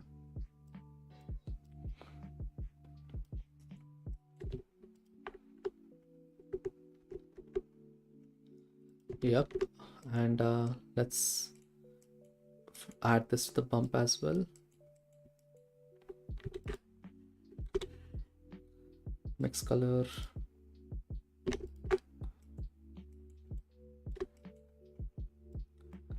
Instead of mix, let's do this, not multiply. Let's do screen. Sorry, add that much. Yep, that's good. Let's give this a render to see how that looks.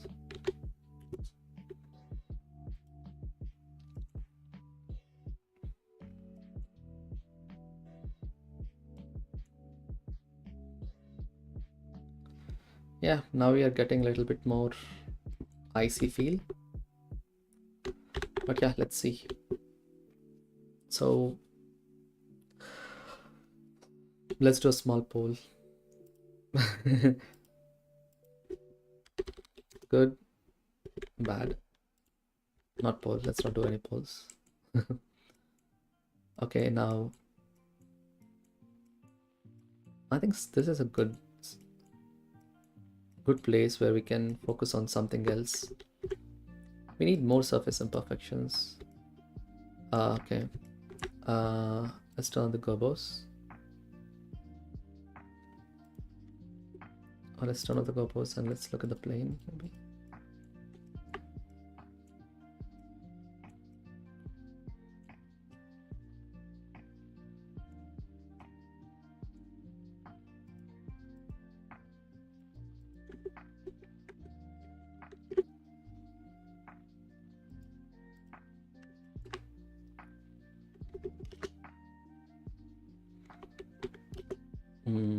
Let's see. There's a lot of noise though, so that's why I was a little worried about that. But we don't have to be. Instead of 25, let's do 50. 50 is fine. Now let's add scratches. Yeah, scratches should be overall, so that should be interesting.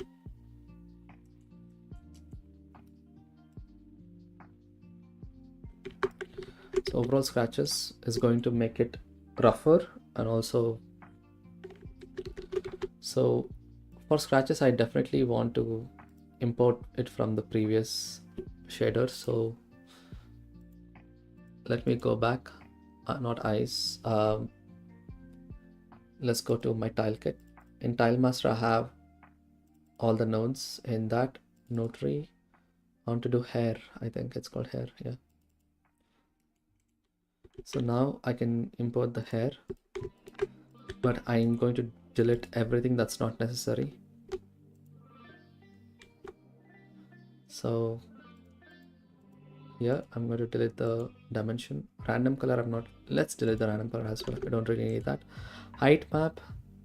Let's remove the height. Yep, we don't need that. So if we don't need the height, then we don't need this. I just need this. Yep, that's all I need.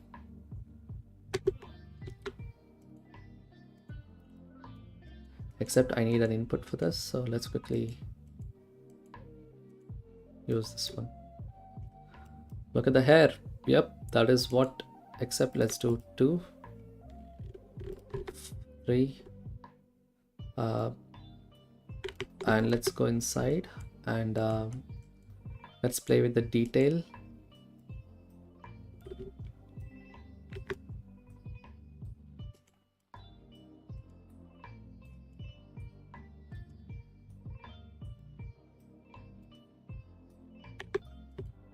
Yep, let's take that. Layer 1, layer 2, layer 3.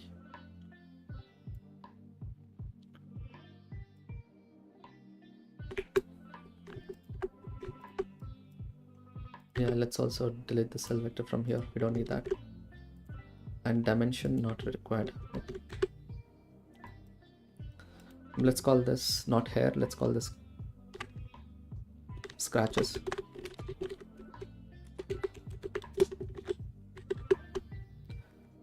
Sorry for not looking at the chat. Just going to focus a little bit more here.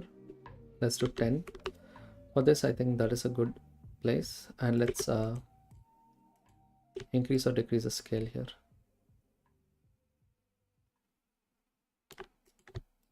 It is it? Scale, all the scale is there. Yep. Absolute, darken, yeah. Why is it like very broken? Like,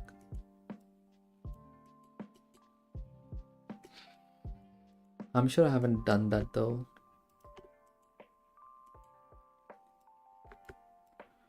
Roughness won't affect it. Detail shouldn't affect it as well.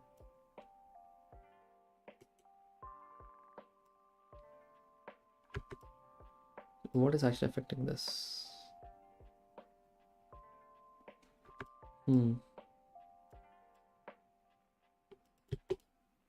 Okay, now I see. It is the distortion from this one. Perfect. Let's take it from here then. Only that. Yep, that's it.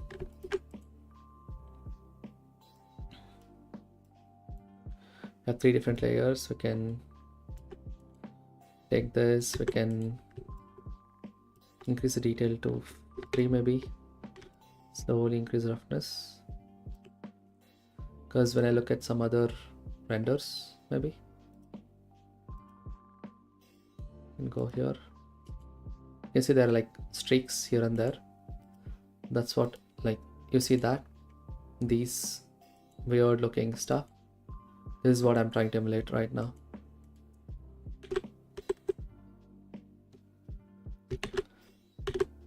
So let's take a look at that.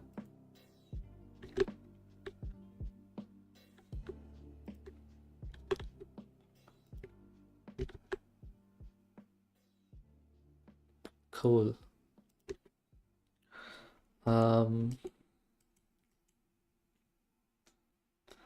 Layer 1 and layer 2 is fine. Let's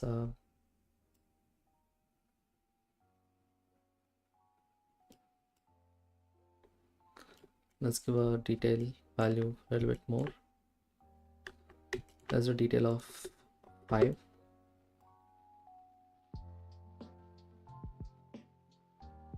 Yeah, this is fine.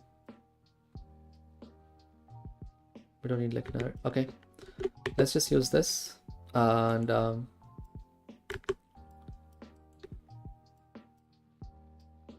let's put this in the roughness map. It's actually in the color too, so yeah, let's add this directly to the color. The color is here, maybe spots and dents. So I'm gonna plug this right here.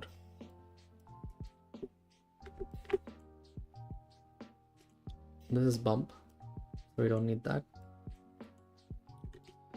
Mix color, put it right there, put the scratches in it.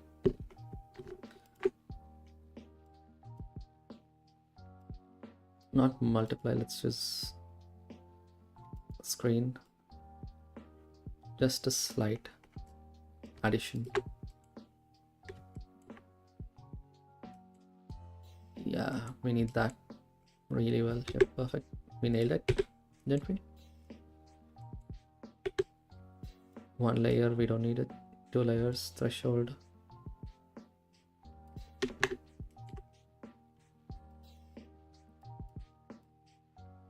Yep, and then let's take the height and then also give that the bump. So we can do that here.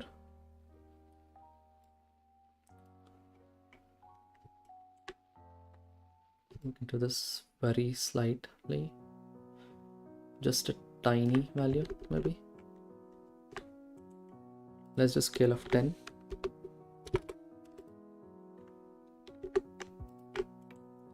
A scale of 10 is actually very interesting because if we do 10 there, we have to decrease roughness here maybe.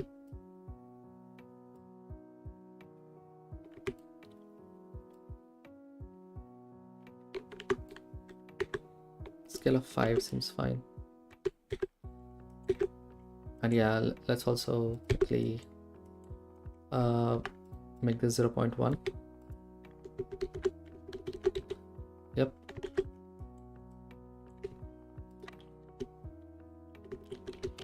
Even that adds a lot of character, don't you think? Those little scratches here and there. Oof. We are making it better and better, definitely. So yeah, it's still good, whatever we have done so far. But yeah, what else can we do? We need a lot more noise to add there, but yeah, let's do that. Let's duplicate the whole thing here, this one. Let's take a look at this, because if you look at it, we have these dark spots here and there.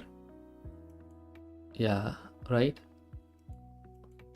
What I want to do is I'm going to mix up different, let's scale this to 10 maybe, and this to 10 as well.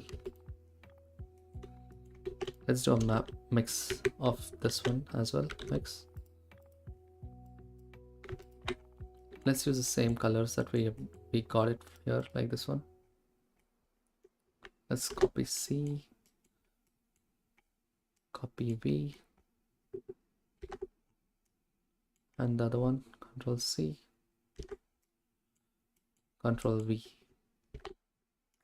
So now instead of linear, let's do smoother step, and let's quickly bring these two together.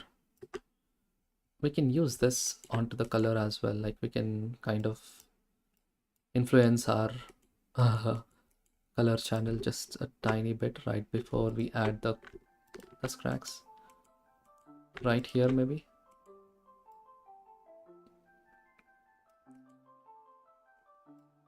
Let's bring this up here. Yeah.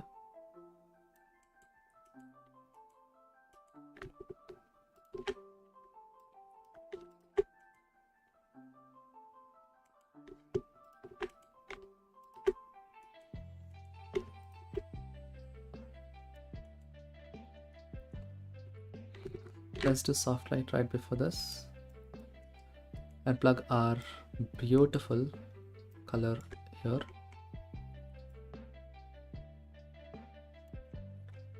What about Doom screen? That's good, isn't it?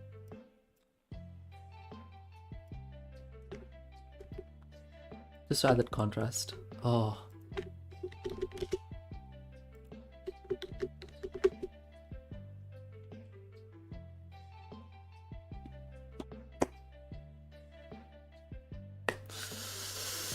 Oh, it looks beautiful, but am I turning on all the lights? Why is it so bright? Why is it so bright? Okay. Let's do one more thing. Let's play with this.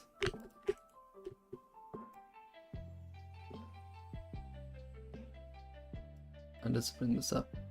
And let's increase this. And let's bring this up. Just right there. This and this. Without width. Without width. That is full. Okay. Okay, let's look at that. Roughness is fine. It's not doing it much.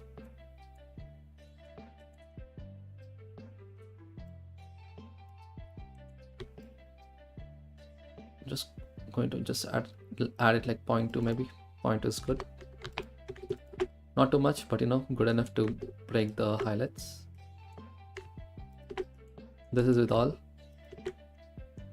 This is with the parallax occlusion mapping. Can you see the parallax though?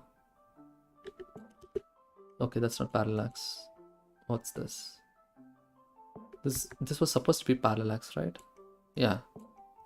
Is it because, yeah, the parallax effect is too less?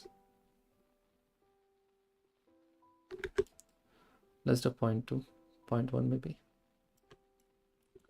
Now you see it. Yep. Okay, let's take a look the whole thing without parallax. Oh wow, damn, that is bad. Why? Okay, that kind of broke everything. Okay.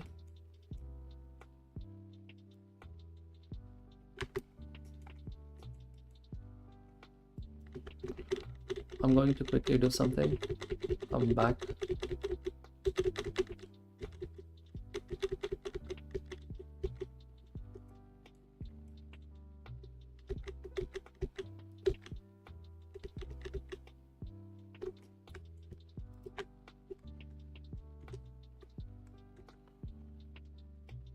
Okay.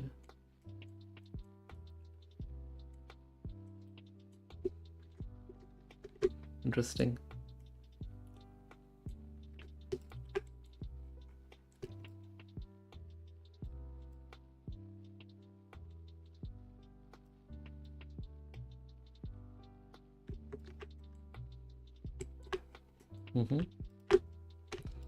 Screen soft light.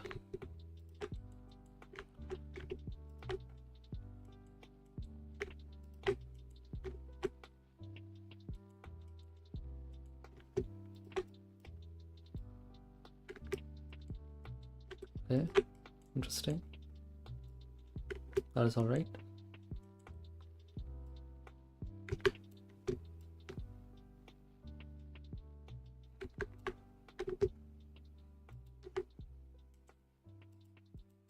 Okay, you don't have to clamp this result.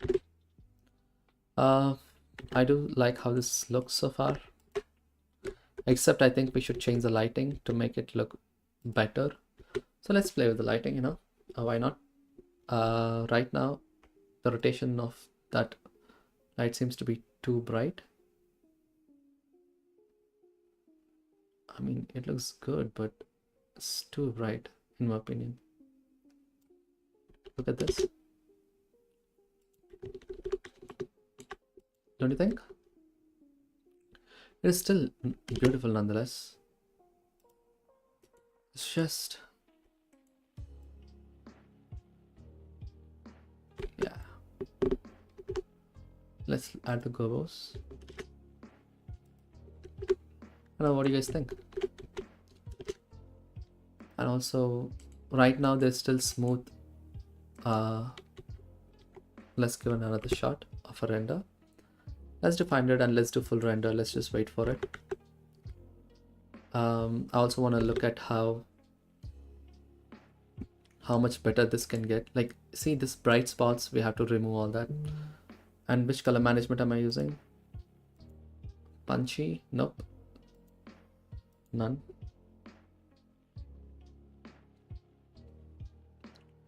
Let's also add some viewport compositing effects. Let's go there. Where is it? Compositing, nope. Okay, I still need to break the surface a lot more, and I'll just remove the volumes, so I don't care about the Gobo anymore. Right now it is taking 30 seconds to render with the volume, 18 seconds without the volume. So let's see again. Let's try again with the present lighting setup that we have.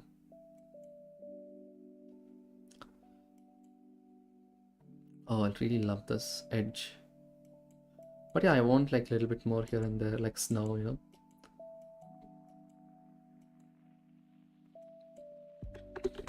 It is taking 20 seconds.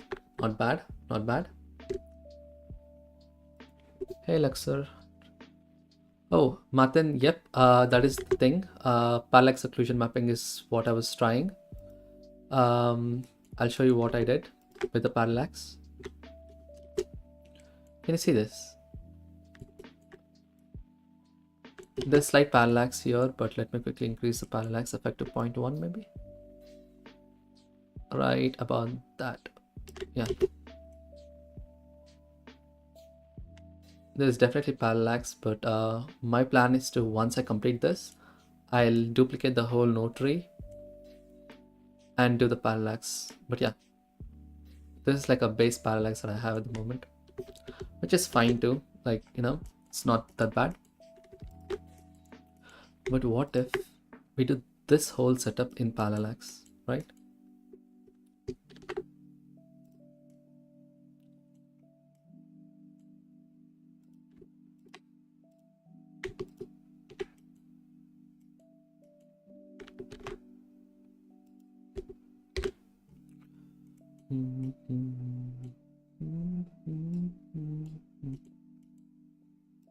Okay, let's do this. Put it there and take this position and put that here. Everything is good except we need the parallax here, so I'm just gonna connect this right there. So now we have a different parallax effect. I don't know if you can see it.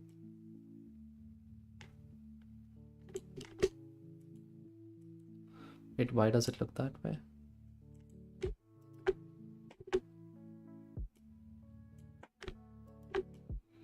Yeah, we can increase or decrease this, so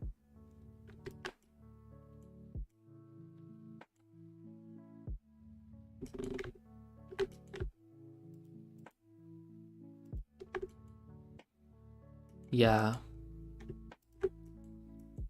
Now we could use that instead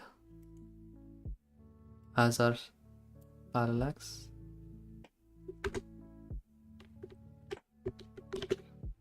Oh my god, that is the most beautiful render I have ever done. So this is what we have, and now let's like take a look at with parallax. I hope this looks good, or you know, I mean, it looks like ice already, so I'm just pushing the realism as much as possible. And I'm going to change the lighting definitely, because this lighting doesn't look good at all. But yeah, let's take a look at the previous. It is taking 21 seconds with parallax. Oh, that is definitely adding so much. We could do that as well. We already have it, but you know, with that, it is going to show the depth. So this is good. Oh, thank you, by the way, Martin. It's really nice that you suggested this. I never really tried giving multiple layers of, you know, parallax stuff. This could be another layer down, you know. My plan is to actually add more reflection to the bottom surface. There is a way to do it. I think someone has done a tutorial on it. I just quickly want to refer that, if that's okay. YouTube.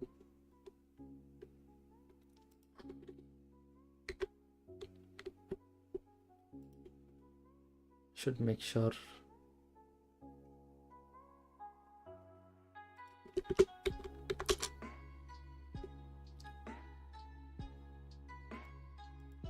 At a more shallow height. Sorry about that. Quickly want to check something.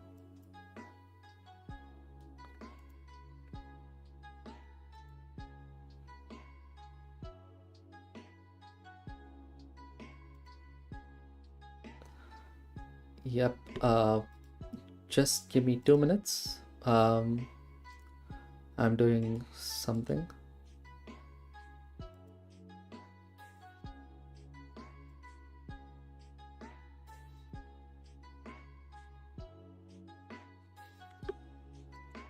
The second color, which is this, I want to give a different, like the same thing that we had before, except when you look at the screen, it is getting brighter.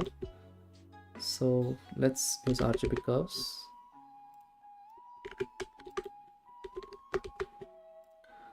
Wait, what? Yeah.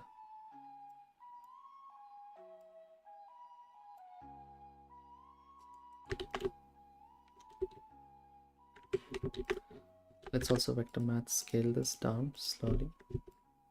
So it's not that. Let's do 0.5, that's fine. Can you see it now? Oof, it feels like it's inside already.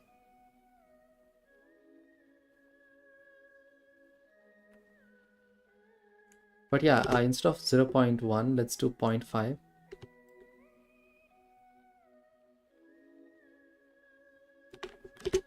Now you can see. I want to blend the top layer and the bottom layer together, so that is the plan.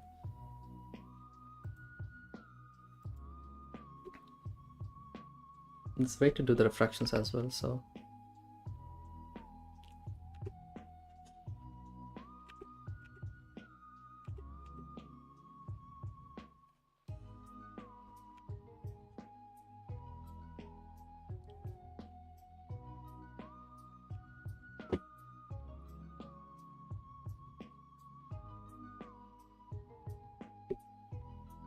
Okay, interesting.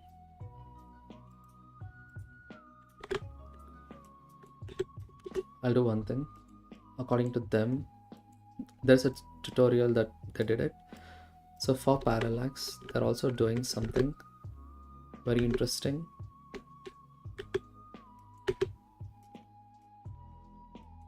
They're bringing everything here all the way before.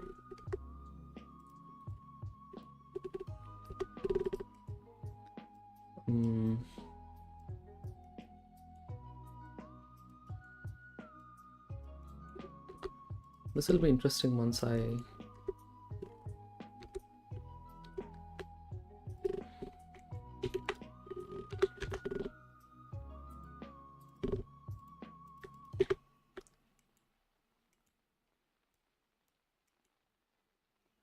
Yep. So we have a tangent, so that is cool. That's a new incoming. Vector math. Let's do reflect. And I need a new input. Let's give an input. Let's make this vector. I'm gonna take the normal, which is the bump, because we need that.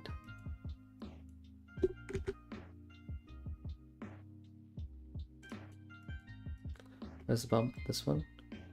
Let's plug this inside. Let's put the socket into the reflect here.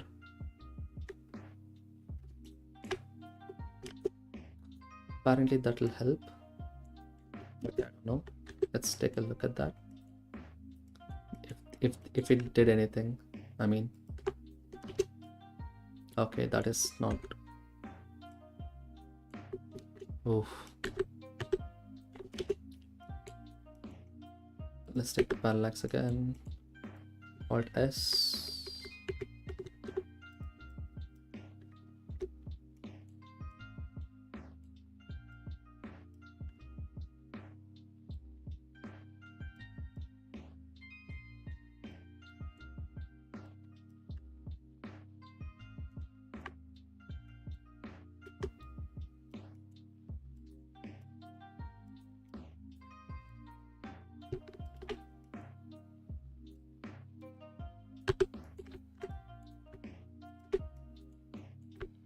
This gotta be this is got, yep, not working, so I'm not gonna touch it.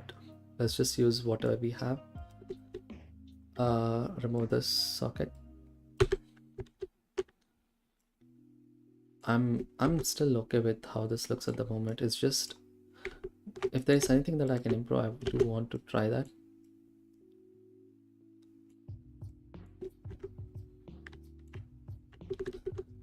But yeah, it's good.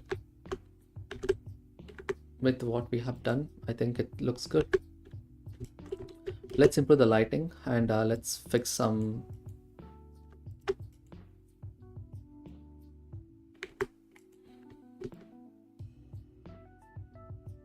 Let's do a little bit more. 0.1 is fine, except I do need a little bit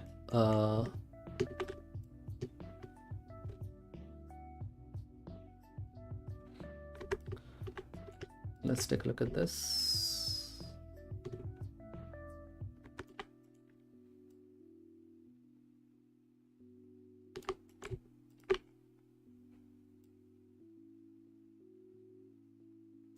Yeah, let's look at how this looks.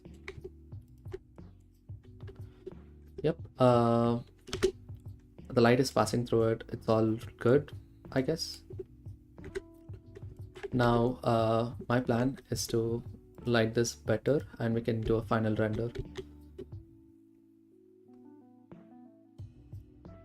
I'm going to delete whatever I had before, all the lights. Only those two lights, but with the gobo. The gobo, the volume.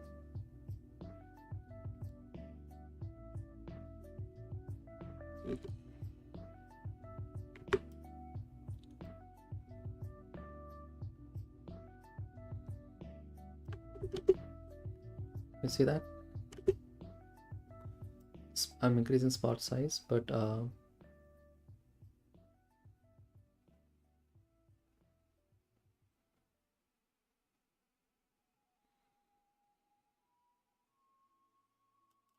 let's do 45.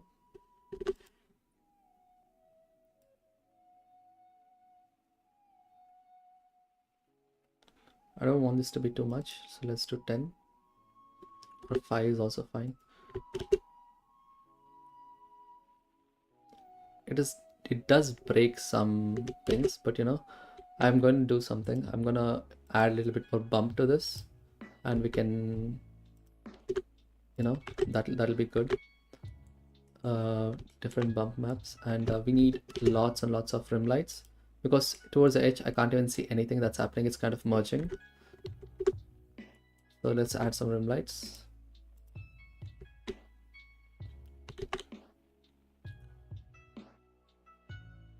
Lights, area lights.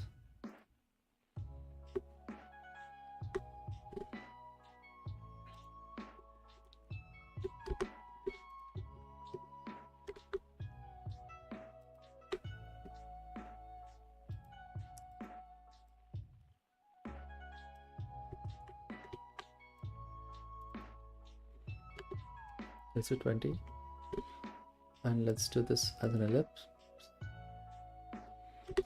And GZ. Ah,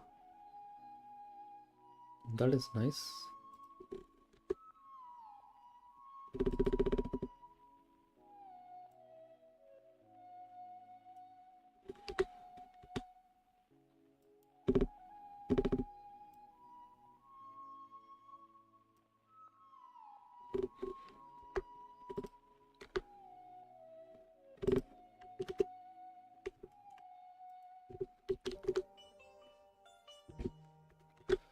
Wow. I want to do something. Quickly want to add a compositor stuff. Let's do that, and let's remove this. Let's bring the 3D viewport. 3D viewport. Where is it? Let's save this. Let's go to the center, because you know, compositing is really important.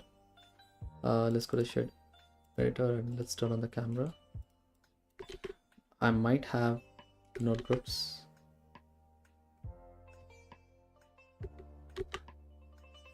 Okay, I don't have it. That's all right. So let's quickly get it. Import append. Sorry, I need obsidian materials, node trees, film grain, group film grain. So I can try there. The film grain is now applied. Let's also add lens distortion. Right before this, let's do fit 0 1. Let's do 0.01. Let's do dispersion as well, but I don't know. That is dispersion, sorry. Let's distortion. Let's do 0.5. Just a tiny bit. And I'm going to import a little bit more. But before that, I'm going to go to the previous renders that I did. The scales, let's go to viewport compositing. I'm gonna get the glare and the color balance. Let's copy this, right click, copy. Okay, that's good. Let's go open recent ice material. Don't save here. Let's just paste these two here. Yeah, let's look at how that looks. Yeah, let's make 0.05 here, and let's give this a quick render to see how that looks. But before compositing, that is only for compositing, so yep. Let's quickly change the resolution to 150. In the 150 we also have compositing, rendering. The 2 is fine, 0.15. Let's not go too high. Let's do render result. Yep.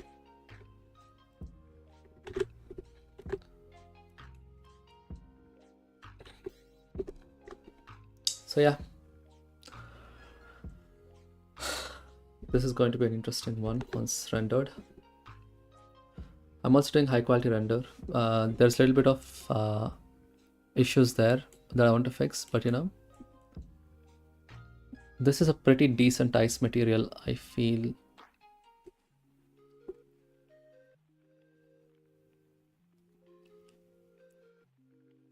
I should probably work on the lighting a little bit more. I'm not really happy with it, but yeah, it's okay.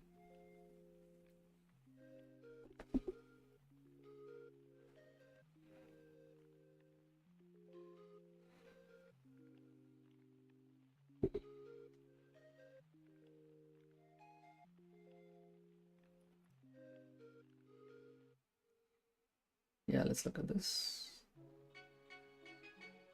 Please be good. Okay, let's see. Okay. There's stuff that I can improve, so let's quickly.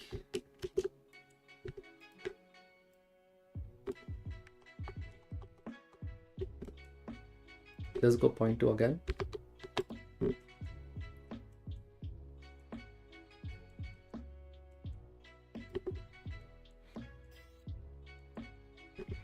From -0.2, let's do -0.6.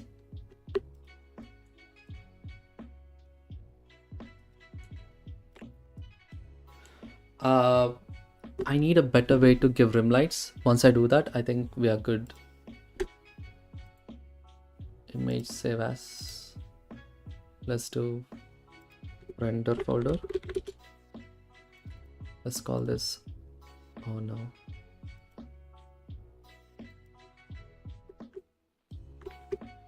Image save as. Ice render.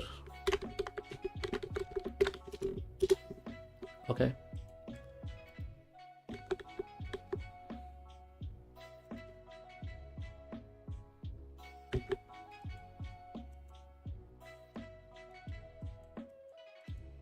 Yeah, lighting needs to be changed. I'm not peeling this. Area lamps, discs. Why is this not?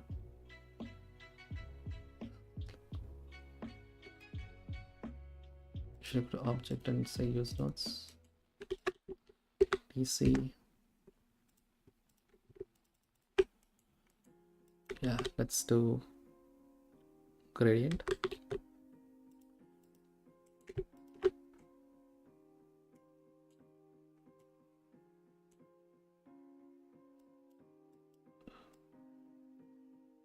Yeah, the gradient texture is looking that way, which makes sense.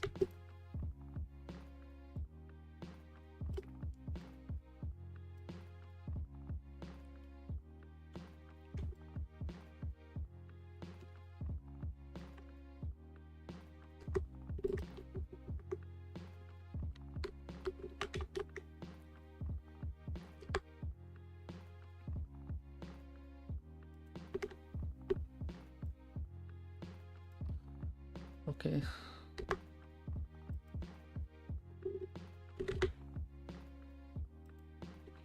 Yeah, like that. That is good, I feel, isn't it? That is looking good. And we also need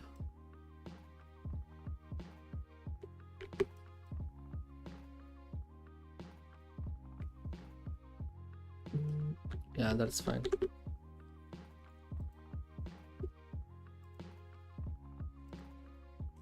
Instead of all this, I'll get it right there, and I think that's okay.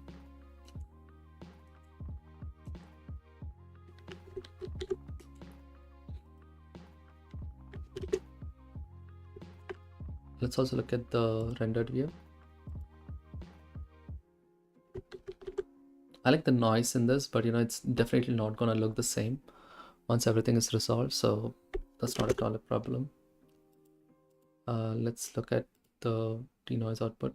Let's remove this.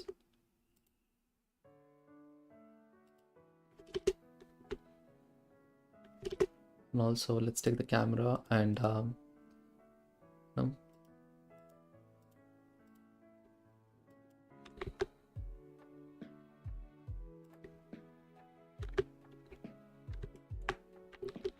Yeah, now let's look at this camera.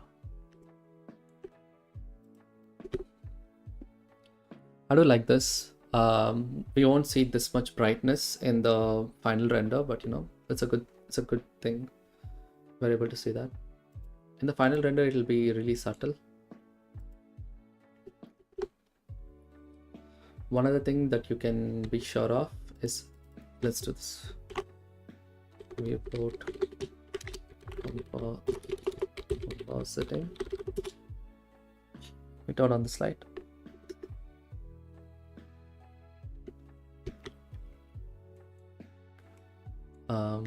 It'll look something like this. So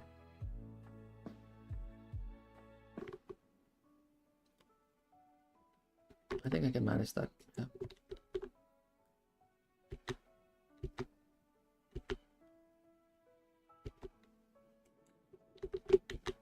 Okay, let's play with the volume now. Residual shading, that. Yep.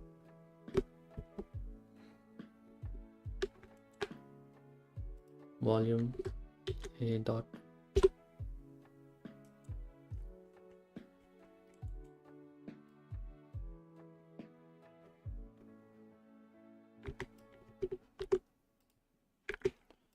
I'm going to duplicate this because I don't want to change anything.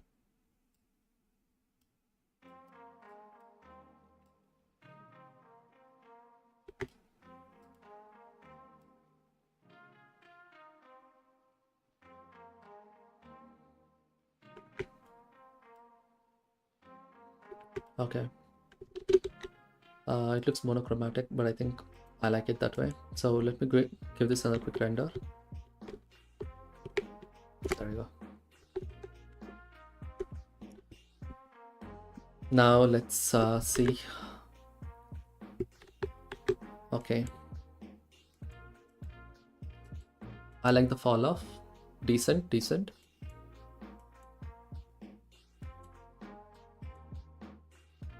It's gonna get better. The reflection, I have to break it up, so I'll give a tiny slight bump overall. So that'll be perfect. But yeah, other than that, overall it feels good. A little bit of compositing magic and we are good to go. Let's just change to punchy and see how that looks. No punchy. Our own compositing is better.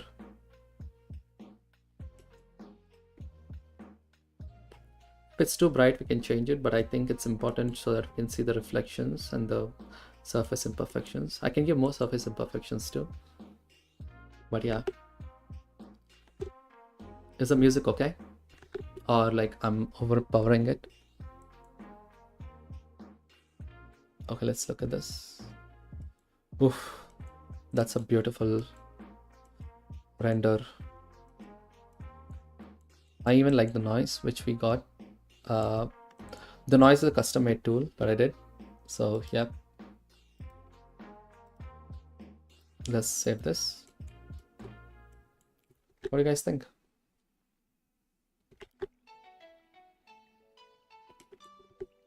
I like that a lot. Let's quickly clean things up. Whichever we don't need, I'm going to delete it. So we don't need all this stuff. So these will go bye-bye.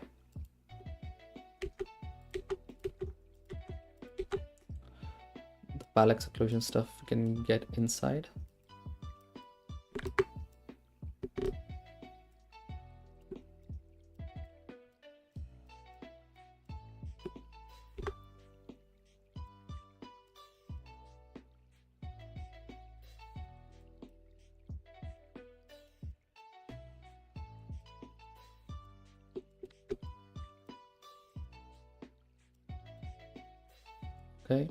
Okay, and okay, this is a parallax occlusion mapping. Okay, yep. This is our final texture. I'm using same UV map, so let's not drag everything there. Let's plug this right there. Now we can simply bring this all up.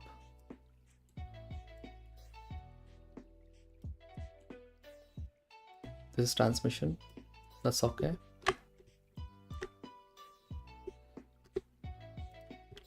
Let's do RGB. No, we already done this. So that is transmission. Roughness and bump. So this is bump, I feel. Oh, this is roughness. Okay. So let's save the roughness from.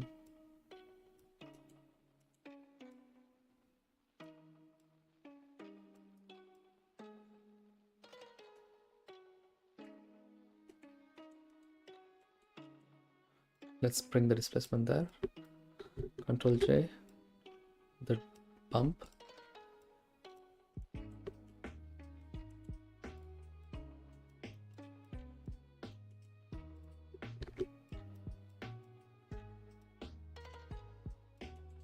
Perfect. We don't want two of those, so let's bring that one right about there.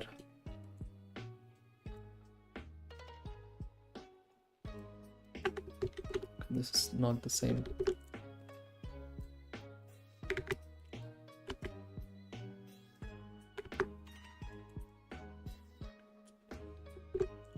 Okay, not sure.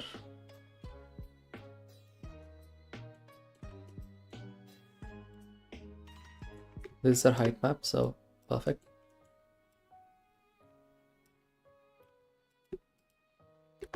I'm basically using the roughness and inverting the height, so that's good. Everything is almost there. Let's bring this transmission down, displacement down. Let's follow the hierarchy.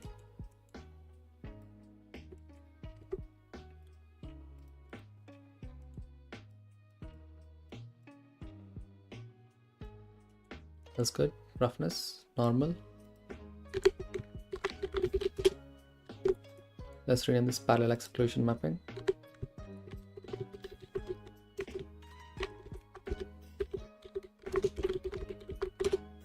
it's not parallax occlusion mapping, it's actually parallax. That's it. Parallax. It is probably occlusion mapping, but I don't care. Too tired for that. Okay, let's quickly bring all these things down. Okay, we don't need this one all the way there, so I'm gonna bring this, connect this right here. So the hair setup is also done.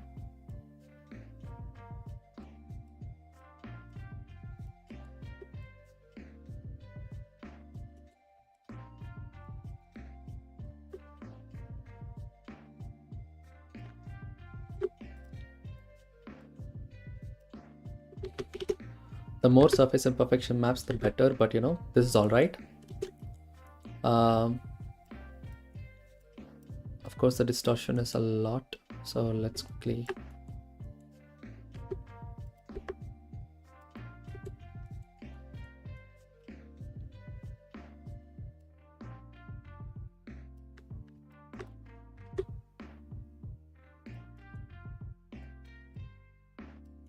I'll come back to that in a bit. Okay, so we need to bring this all the way back. And I personally think it's better if I bring this up, right? Yeah, why not? Let's do that. Organizing is, oh, it's another pain. Let's bring that there. Let's bring this here. Somewhere about there. Yep. And bring this back as well. Let's do Alt S. Alt S, not Alt D for duplicating. Now we have so much. So these two are the same. Used for different things.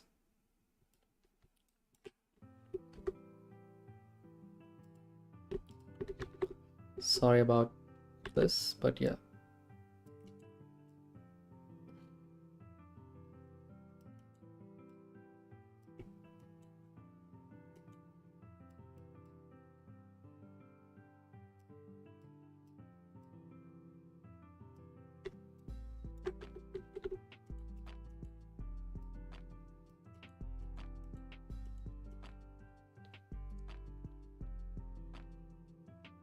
Okay, that's all right.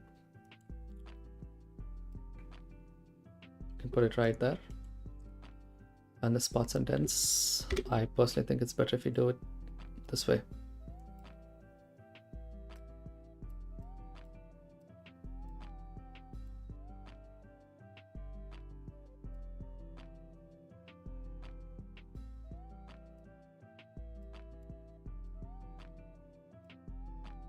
Now this is the best idea.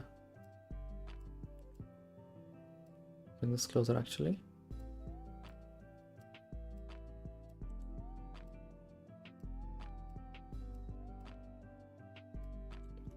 Sorry if I'm taking too long. If I don't organize this, I'll be in trouble.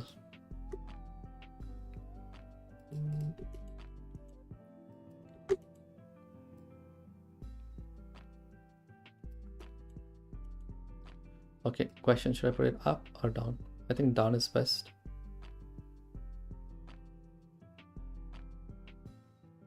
Okay, this is all right.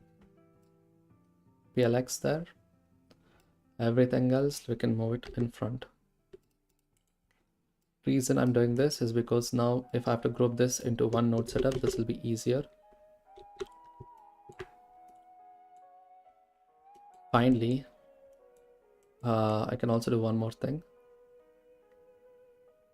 I don't know where it is. Okay, I can group the colors into one. There's only, yeah, I think this and this are identical, so that should be fun. I'm going to duplicate this.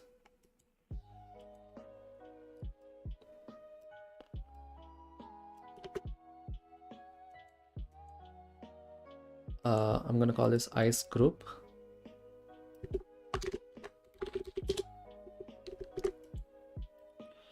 Let's select everything.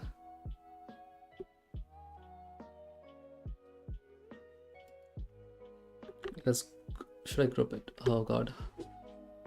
This is the trouble with the grouping, isn't it? Before that, let me just add a hue saturation node. Let's play with the hue. We can increase the saturation tiny bit and just shift the hue to move. Yeah, wow.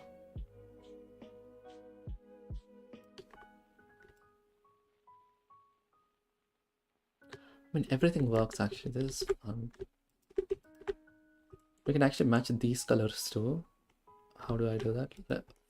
Just for the sake of it, let's duplicate this. Let's try to match these colors, huh? It's very dark blue in color. Right about that. Saturation.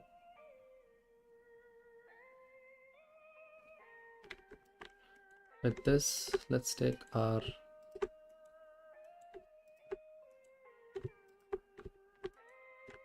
that. Put that in the value node. Ooh.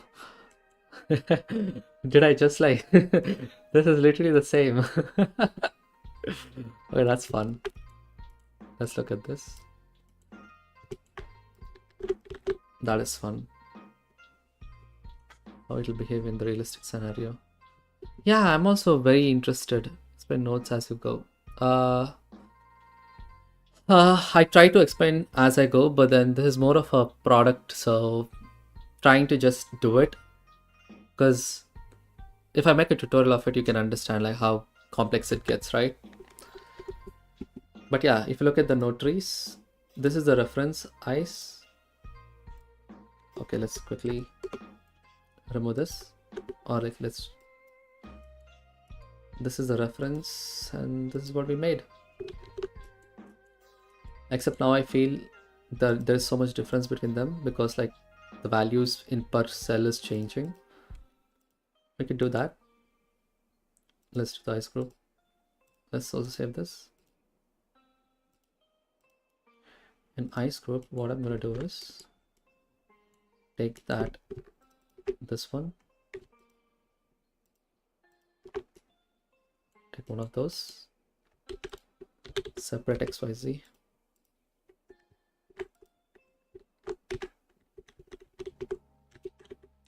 Let's do map range.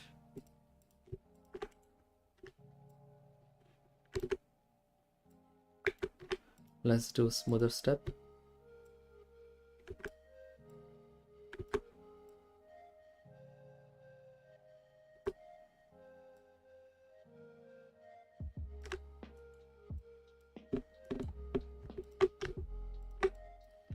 Just mix RGB. Just add it maybe.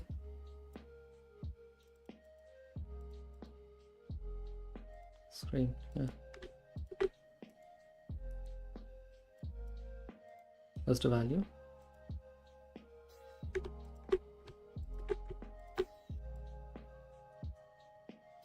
At 0.5, let's do value of 0.5. Exclusion works, not exclusion. Value should work. Now this is more how it is, I think. Okay, now let's put this on a realistic scenario and see how that looks.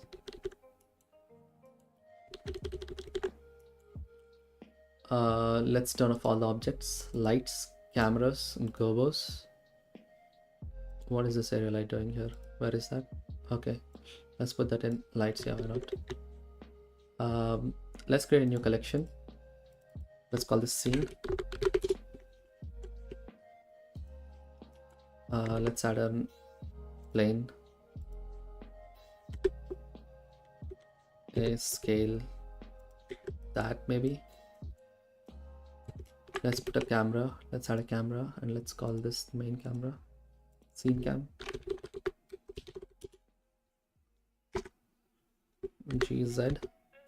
GYY. ZZ. Yep. And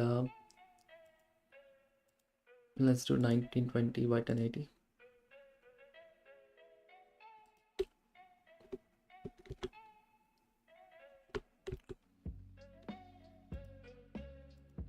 It's definitely not gonna look the best, but we can try.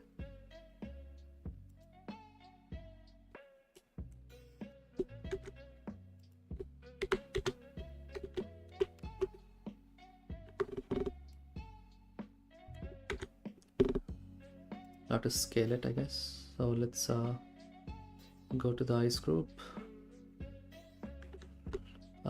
Let's add a mountain maybe. Where is that setting? Camera.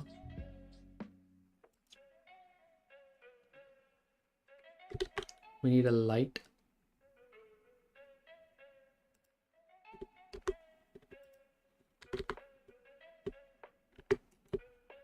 I can't see it. I need a, yeah.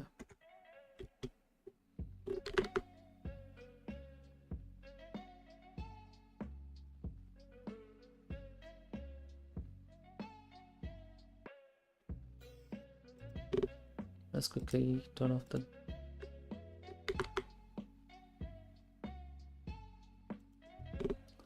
and let's go to the world settings.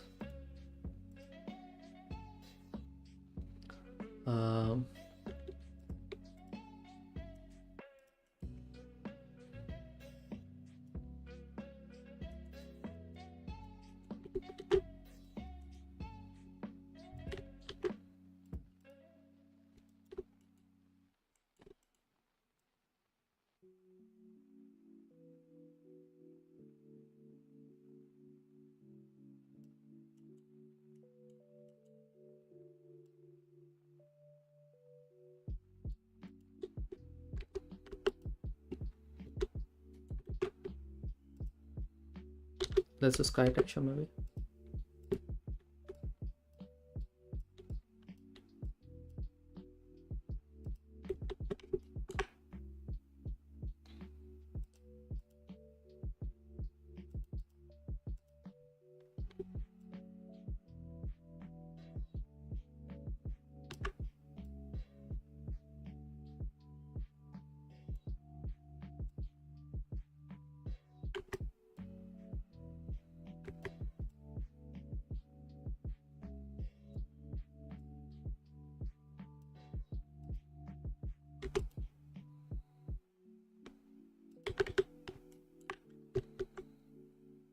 How do I light this scene?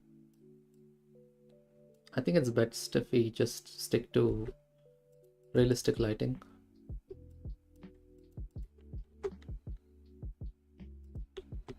I mean, it's not bad. Just need to scale this up a little bit more. So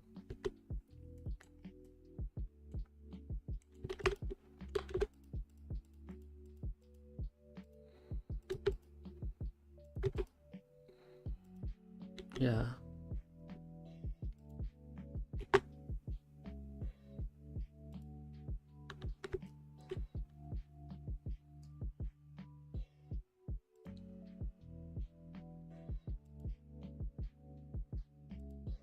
Oh, I didn't know we can do that.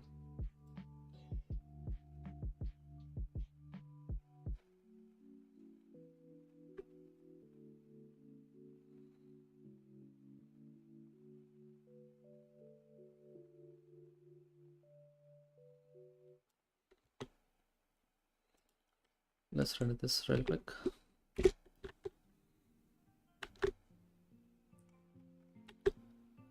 Oh no, why? Why? Did I change the pixel ratio? Oh no, what the hell? Okay, that's fine.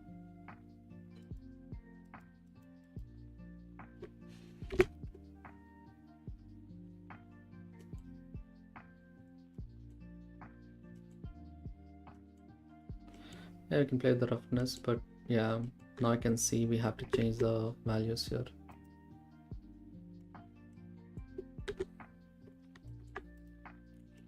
So here we can play with the soft light. Where is that? Yeah, just tiny, not too much, just tiny.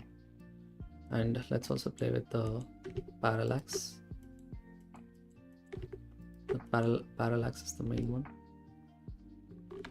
not there. Here, the depth.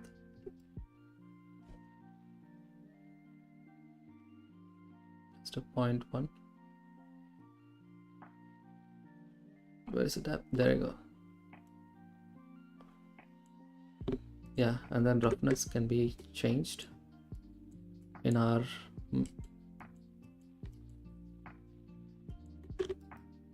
let's map range this. Not this, sorry.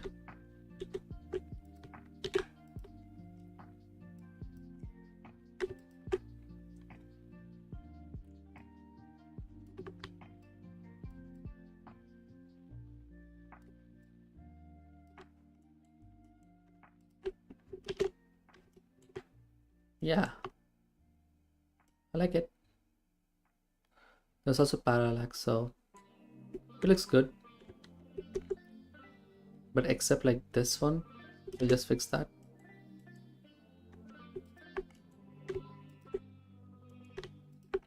Where is it?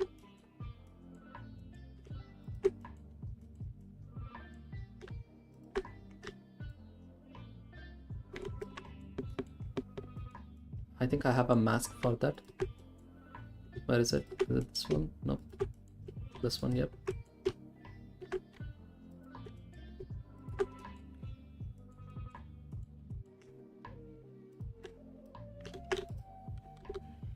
Let's do mix color. Use this as our mask.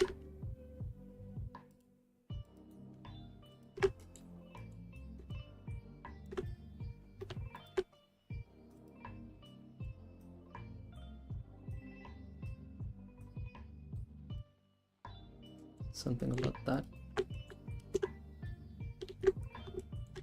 Yeah, I do like it. Now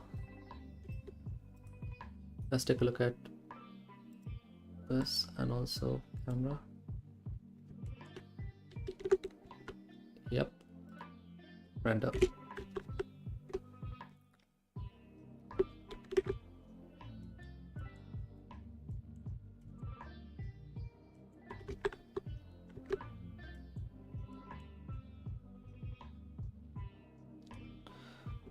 But yeah, let's go to compositing and let's decrease the intensity of the noise, and let's also increase this to scale 3 a little better. We can also add subsurface scattering, which I never did. That is another thing that I can try. Increase subsurface scattering. Oh wow, that makes it instantly better, doesn't it? Except we need to give a value that is similar to this. So let's bring this directly to the radius.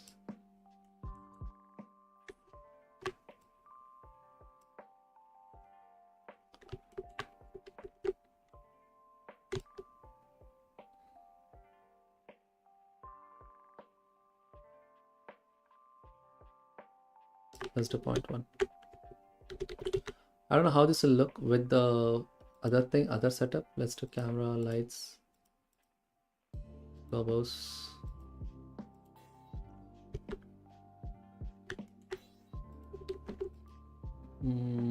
Let's hide the plane. Let's quickly look at 1920 by 1080. Yeah.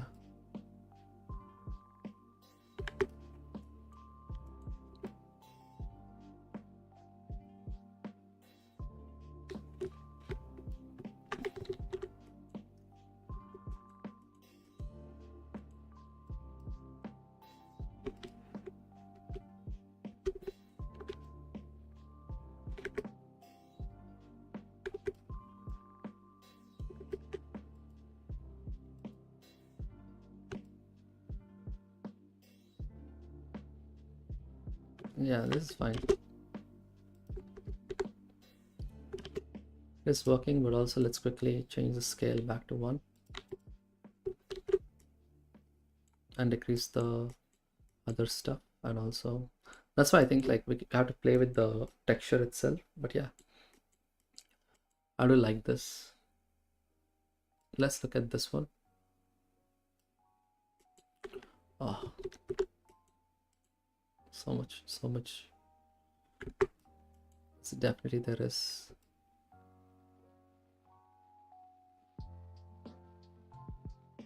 Let's do 0.1. Do that much.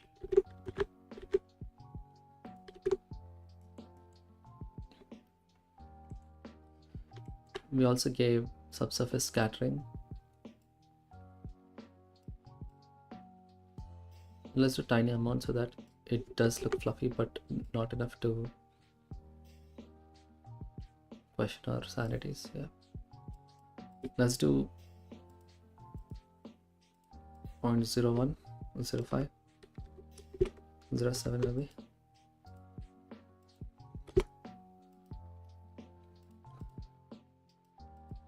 Zero 0.5, sure.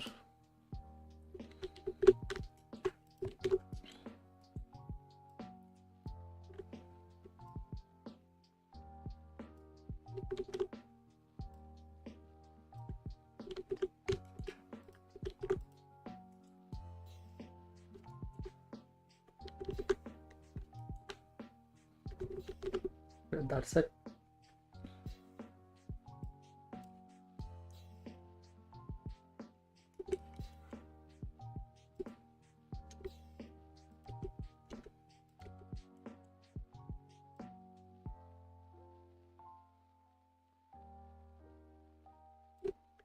Yeah, this is cool. I do like how everything looks. Let's do another render. Let's run the render to see if there is any difference. We can change all the colors and everything, so that's all right.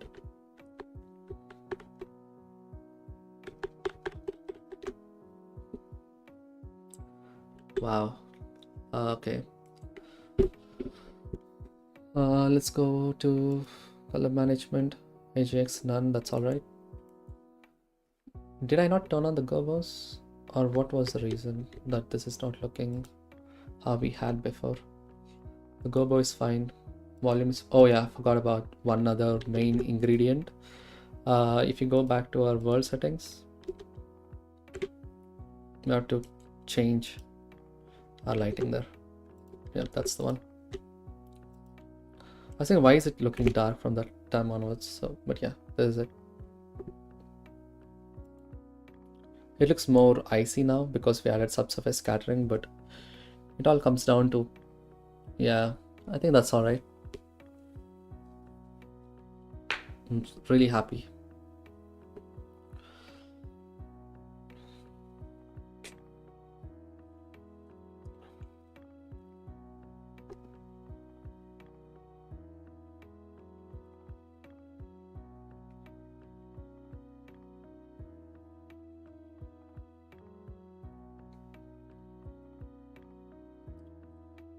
I'm waiting for the compositing. There you go. Not bad for being procedureless. Yep, same.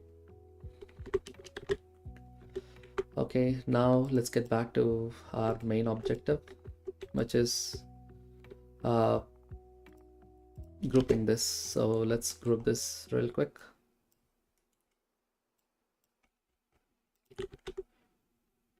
Okay, I'm gonna leave this just in case, because you know we have different colors as well.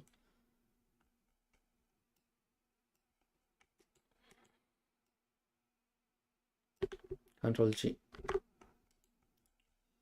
Let's call this eye shader.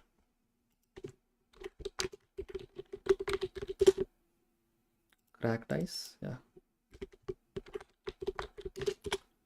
Material, yep, save it. Let's set the scale to 1, that's all right.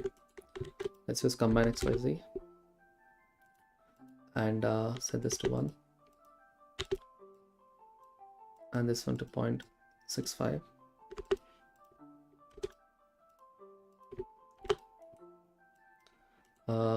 Now let's plug it right here. and let's call this pattern stretch, and let's make this to 0 to 1.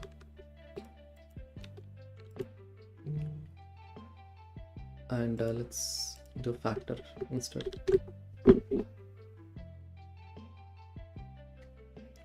Next up, we have distortion. Let's do distortion.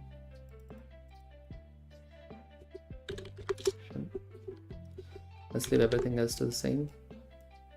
Let's quickly put a panel. Call this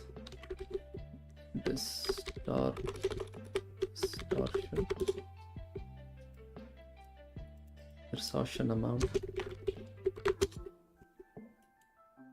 distortion scale, distortion detail, and distortion roughness.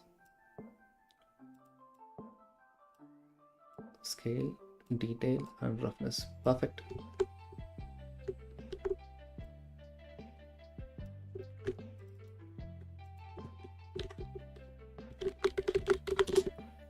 Distortion roughness, yep, we have to. Let's copy everything.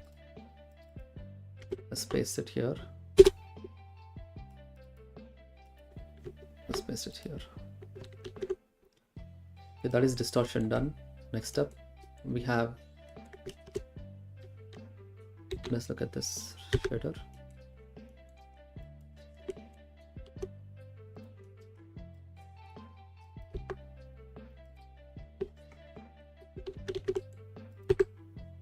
Color settings, yeah, let's do the next. Let's do that next. Input panel, color settings, color control.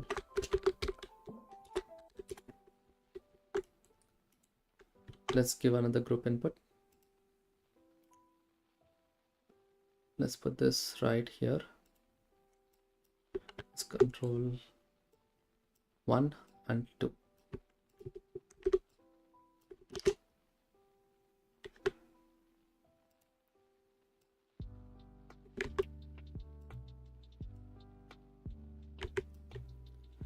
The same way, let's use the same thing. Color 1, color 2.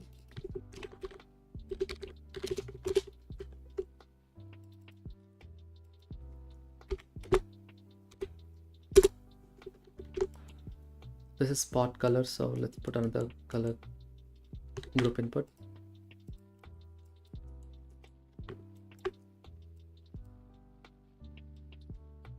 Subsurface color, I think that's what it is. Subsurface color, and let's plug this as our color, and let's copy the value. Let's do this and paste it here. Next step, Control H.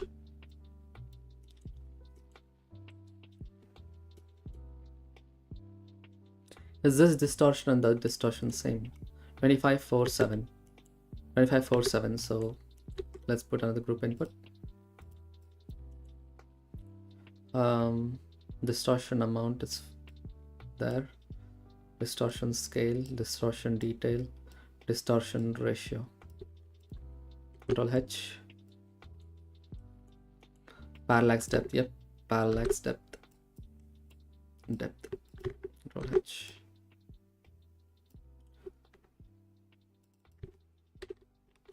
Parallax depth.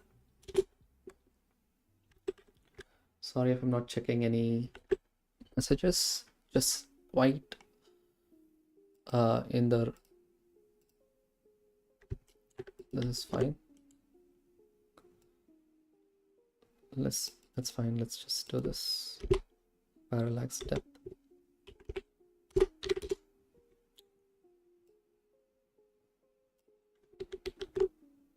Let's put all these things in color control. 1, 2, 3. Yep, another question that I wanted to do was Just duplicate this, Control H, color 1 on top, color 2 on the bottom.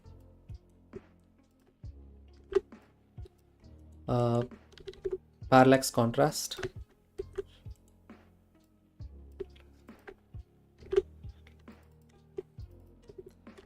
Parallax color contrast.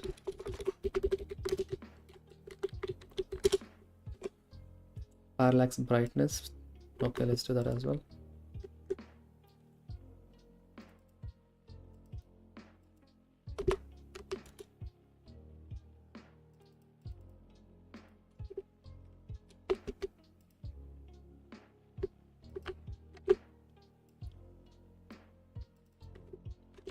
Parallax brightness.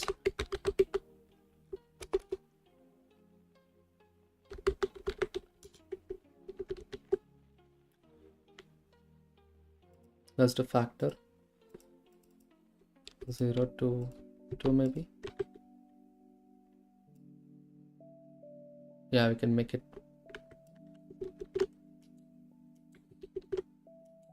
We can actually do different colors for parallax as well. I don't know. For now, I think we'll just keep it simple. I don't want to go full blown, you know. Parallax color brightness. Let's do that there. Parallax color contrast.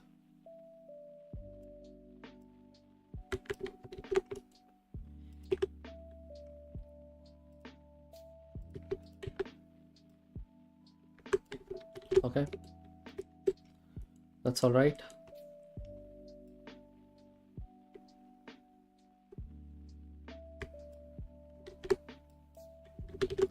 Let's put this all the way up. That's okay.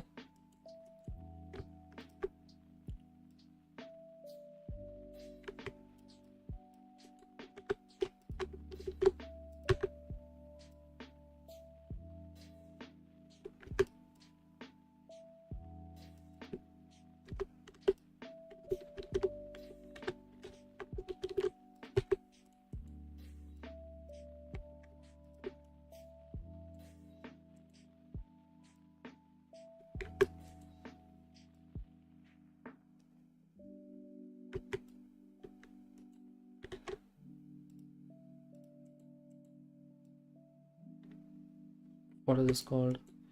Surface strength, surface spots. I don't know what to call this, but I think it's fine. We don't have to worry too much about that.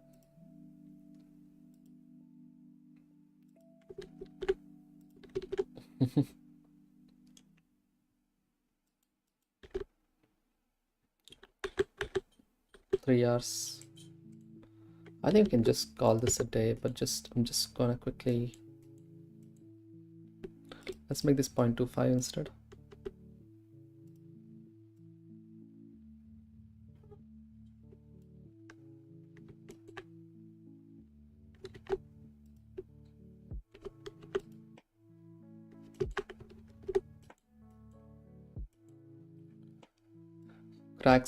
Cracks color variation. Yep, let's cracks color variation. Let's do that.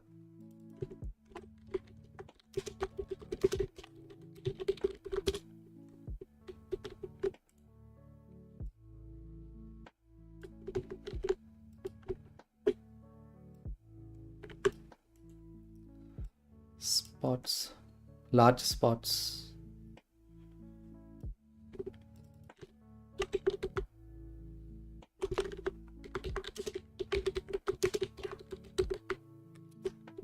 Brightness.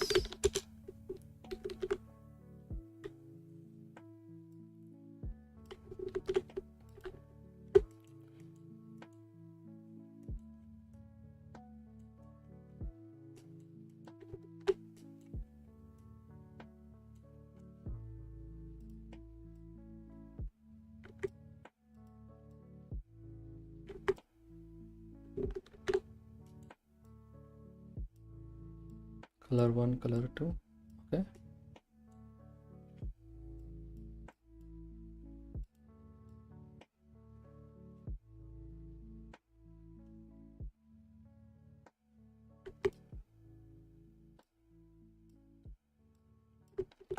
Yeah, let's not worry too much about that.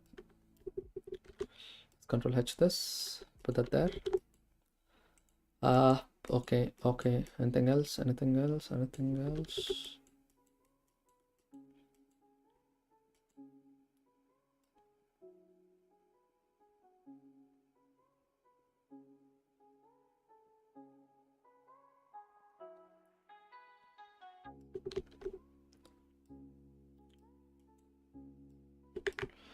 I mean, doesn't this look so close to each other? So happy. Yeah, I think I'm gonna call this a day. You can increase the scale the more you want. But yeah, let's leave it there, I guess. Displacement strength, yeah. Roughness controls, yep. Let's quickly add another panel.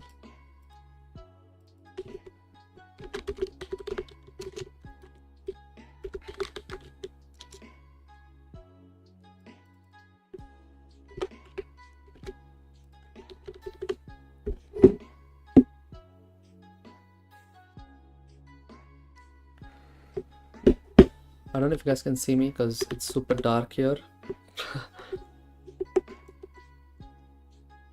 Yep, let's do that.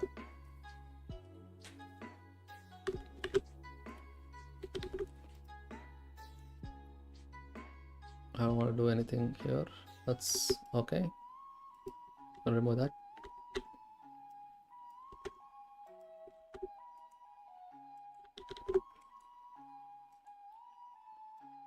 Let's connect this.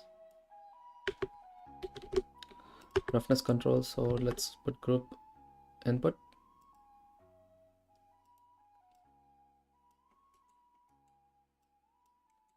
Minimum roughness and maximum roughness, that is the way to go. Let's minimum, maximum.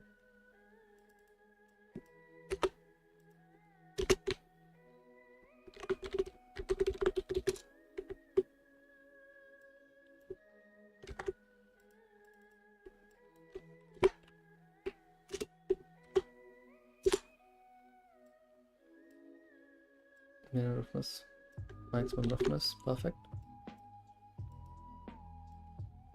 Crack roughness, yeah. Is this a color? Let's take the value. Just put one more here. Let's remove that. Let's call this crack roughness.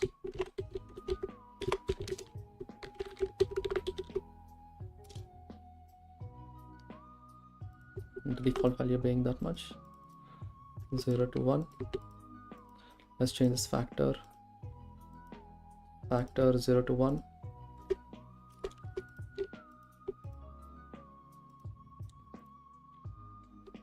Zero to 1. How much was the default again? 0.65.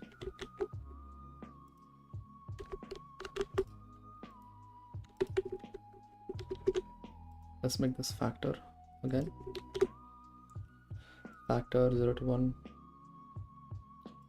Crack roughness 0.2. Let's do 0.2. Yeah, why not? Let's do 0.2. Let's put this right below there. Since we have color controls, shape controls and everything, let's do that right below that, and let's do distortion below that.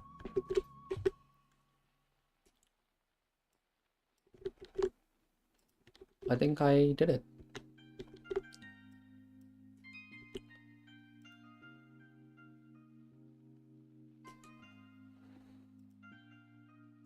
Let's do 150. Let's give this another render, but before that, let's quickly do one last thing.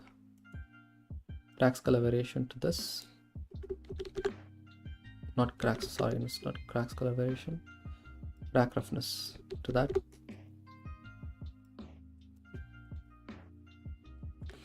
Let's do a mix of float instead. Mix of float.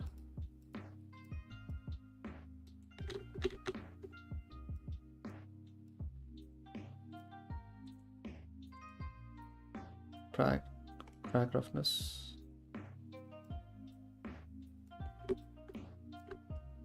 Control H. Perfect. Oh no, sorry. You can put all the references into this little thing. I can call that a day. I'm going to copy these two things and going back to ice, pasting it here. Oh no.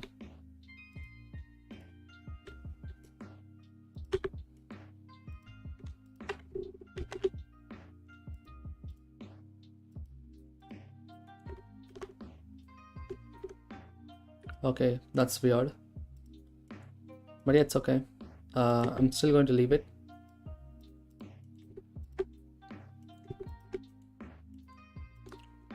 Let's remove that. But this, I need to remember this 0.39, 0.64. So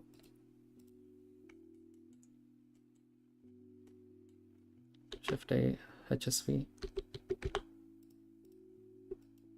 0.39, 0.64, and the transmission will be in the value. Is it in the factor?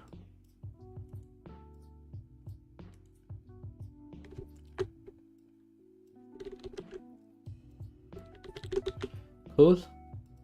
Wow. Ice group. We rocked it. Now we don't need this, so I'm gonna delete that. Everything else is perfect.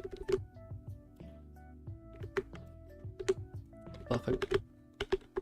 This is awesome. I streamed for 2 hours 23 minutes, and we did good. Like, yeah, we did good. 150. Let's give this another quick render. And which shader did I give again? Sorry. Okay.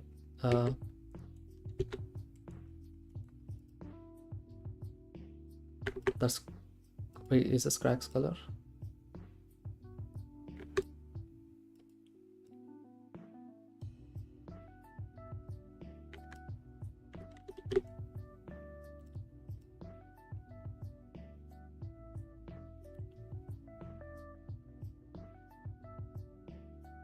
That's good. I'm happy. Let's do one more thing. Let's look at the pattern. Yep. Let's call this. Let's do a render. Yeah, I need like overall roughness. That's true. Like overall bump. So what I'm gonna do is I'm gonna cancel that. Put this inside.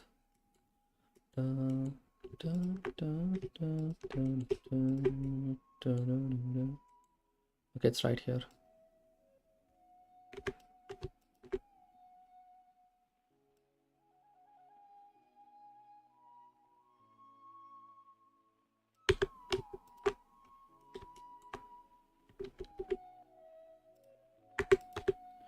Look at this.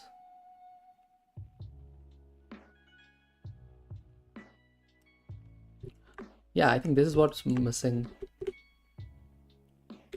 Let's give this a render now. See, one. Let's render this. Yeah, I like that. That's nice.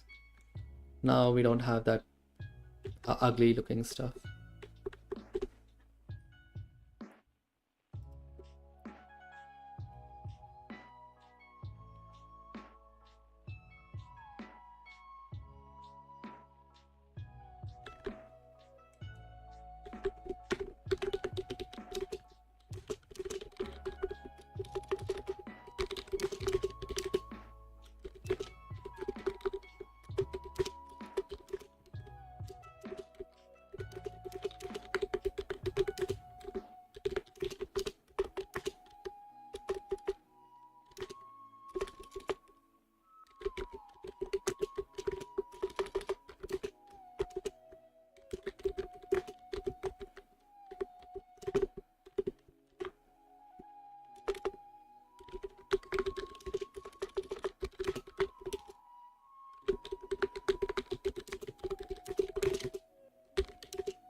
Okay, this is good.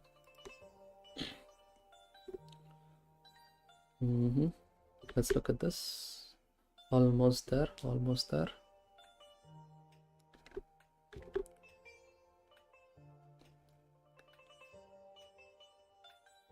Please be good. Yeah, I think it's okay. I'm gonna save this. Ice render 3. Yeah, that's it, guys. I think it's a good stream. I enjoyed it. Tomorrow we'll plan something else. Let's see what all we can do for the tomorrow stream again. I'm going to improve upon the render itself, like lighting wise, but I think we can call this a day, right? Yeah, why not? Yeah, let's also quickly see if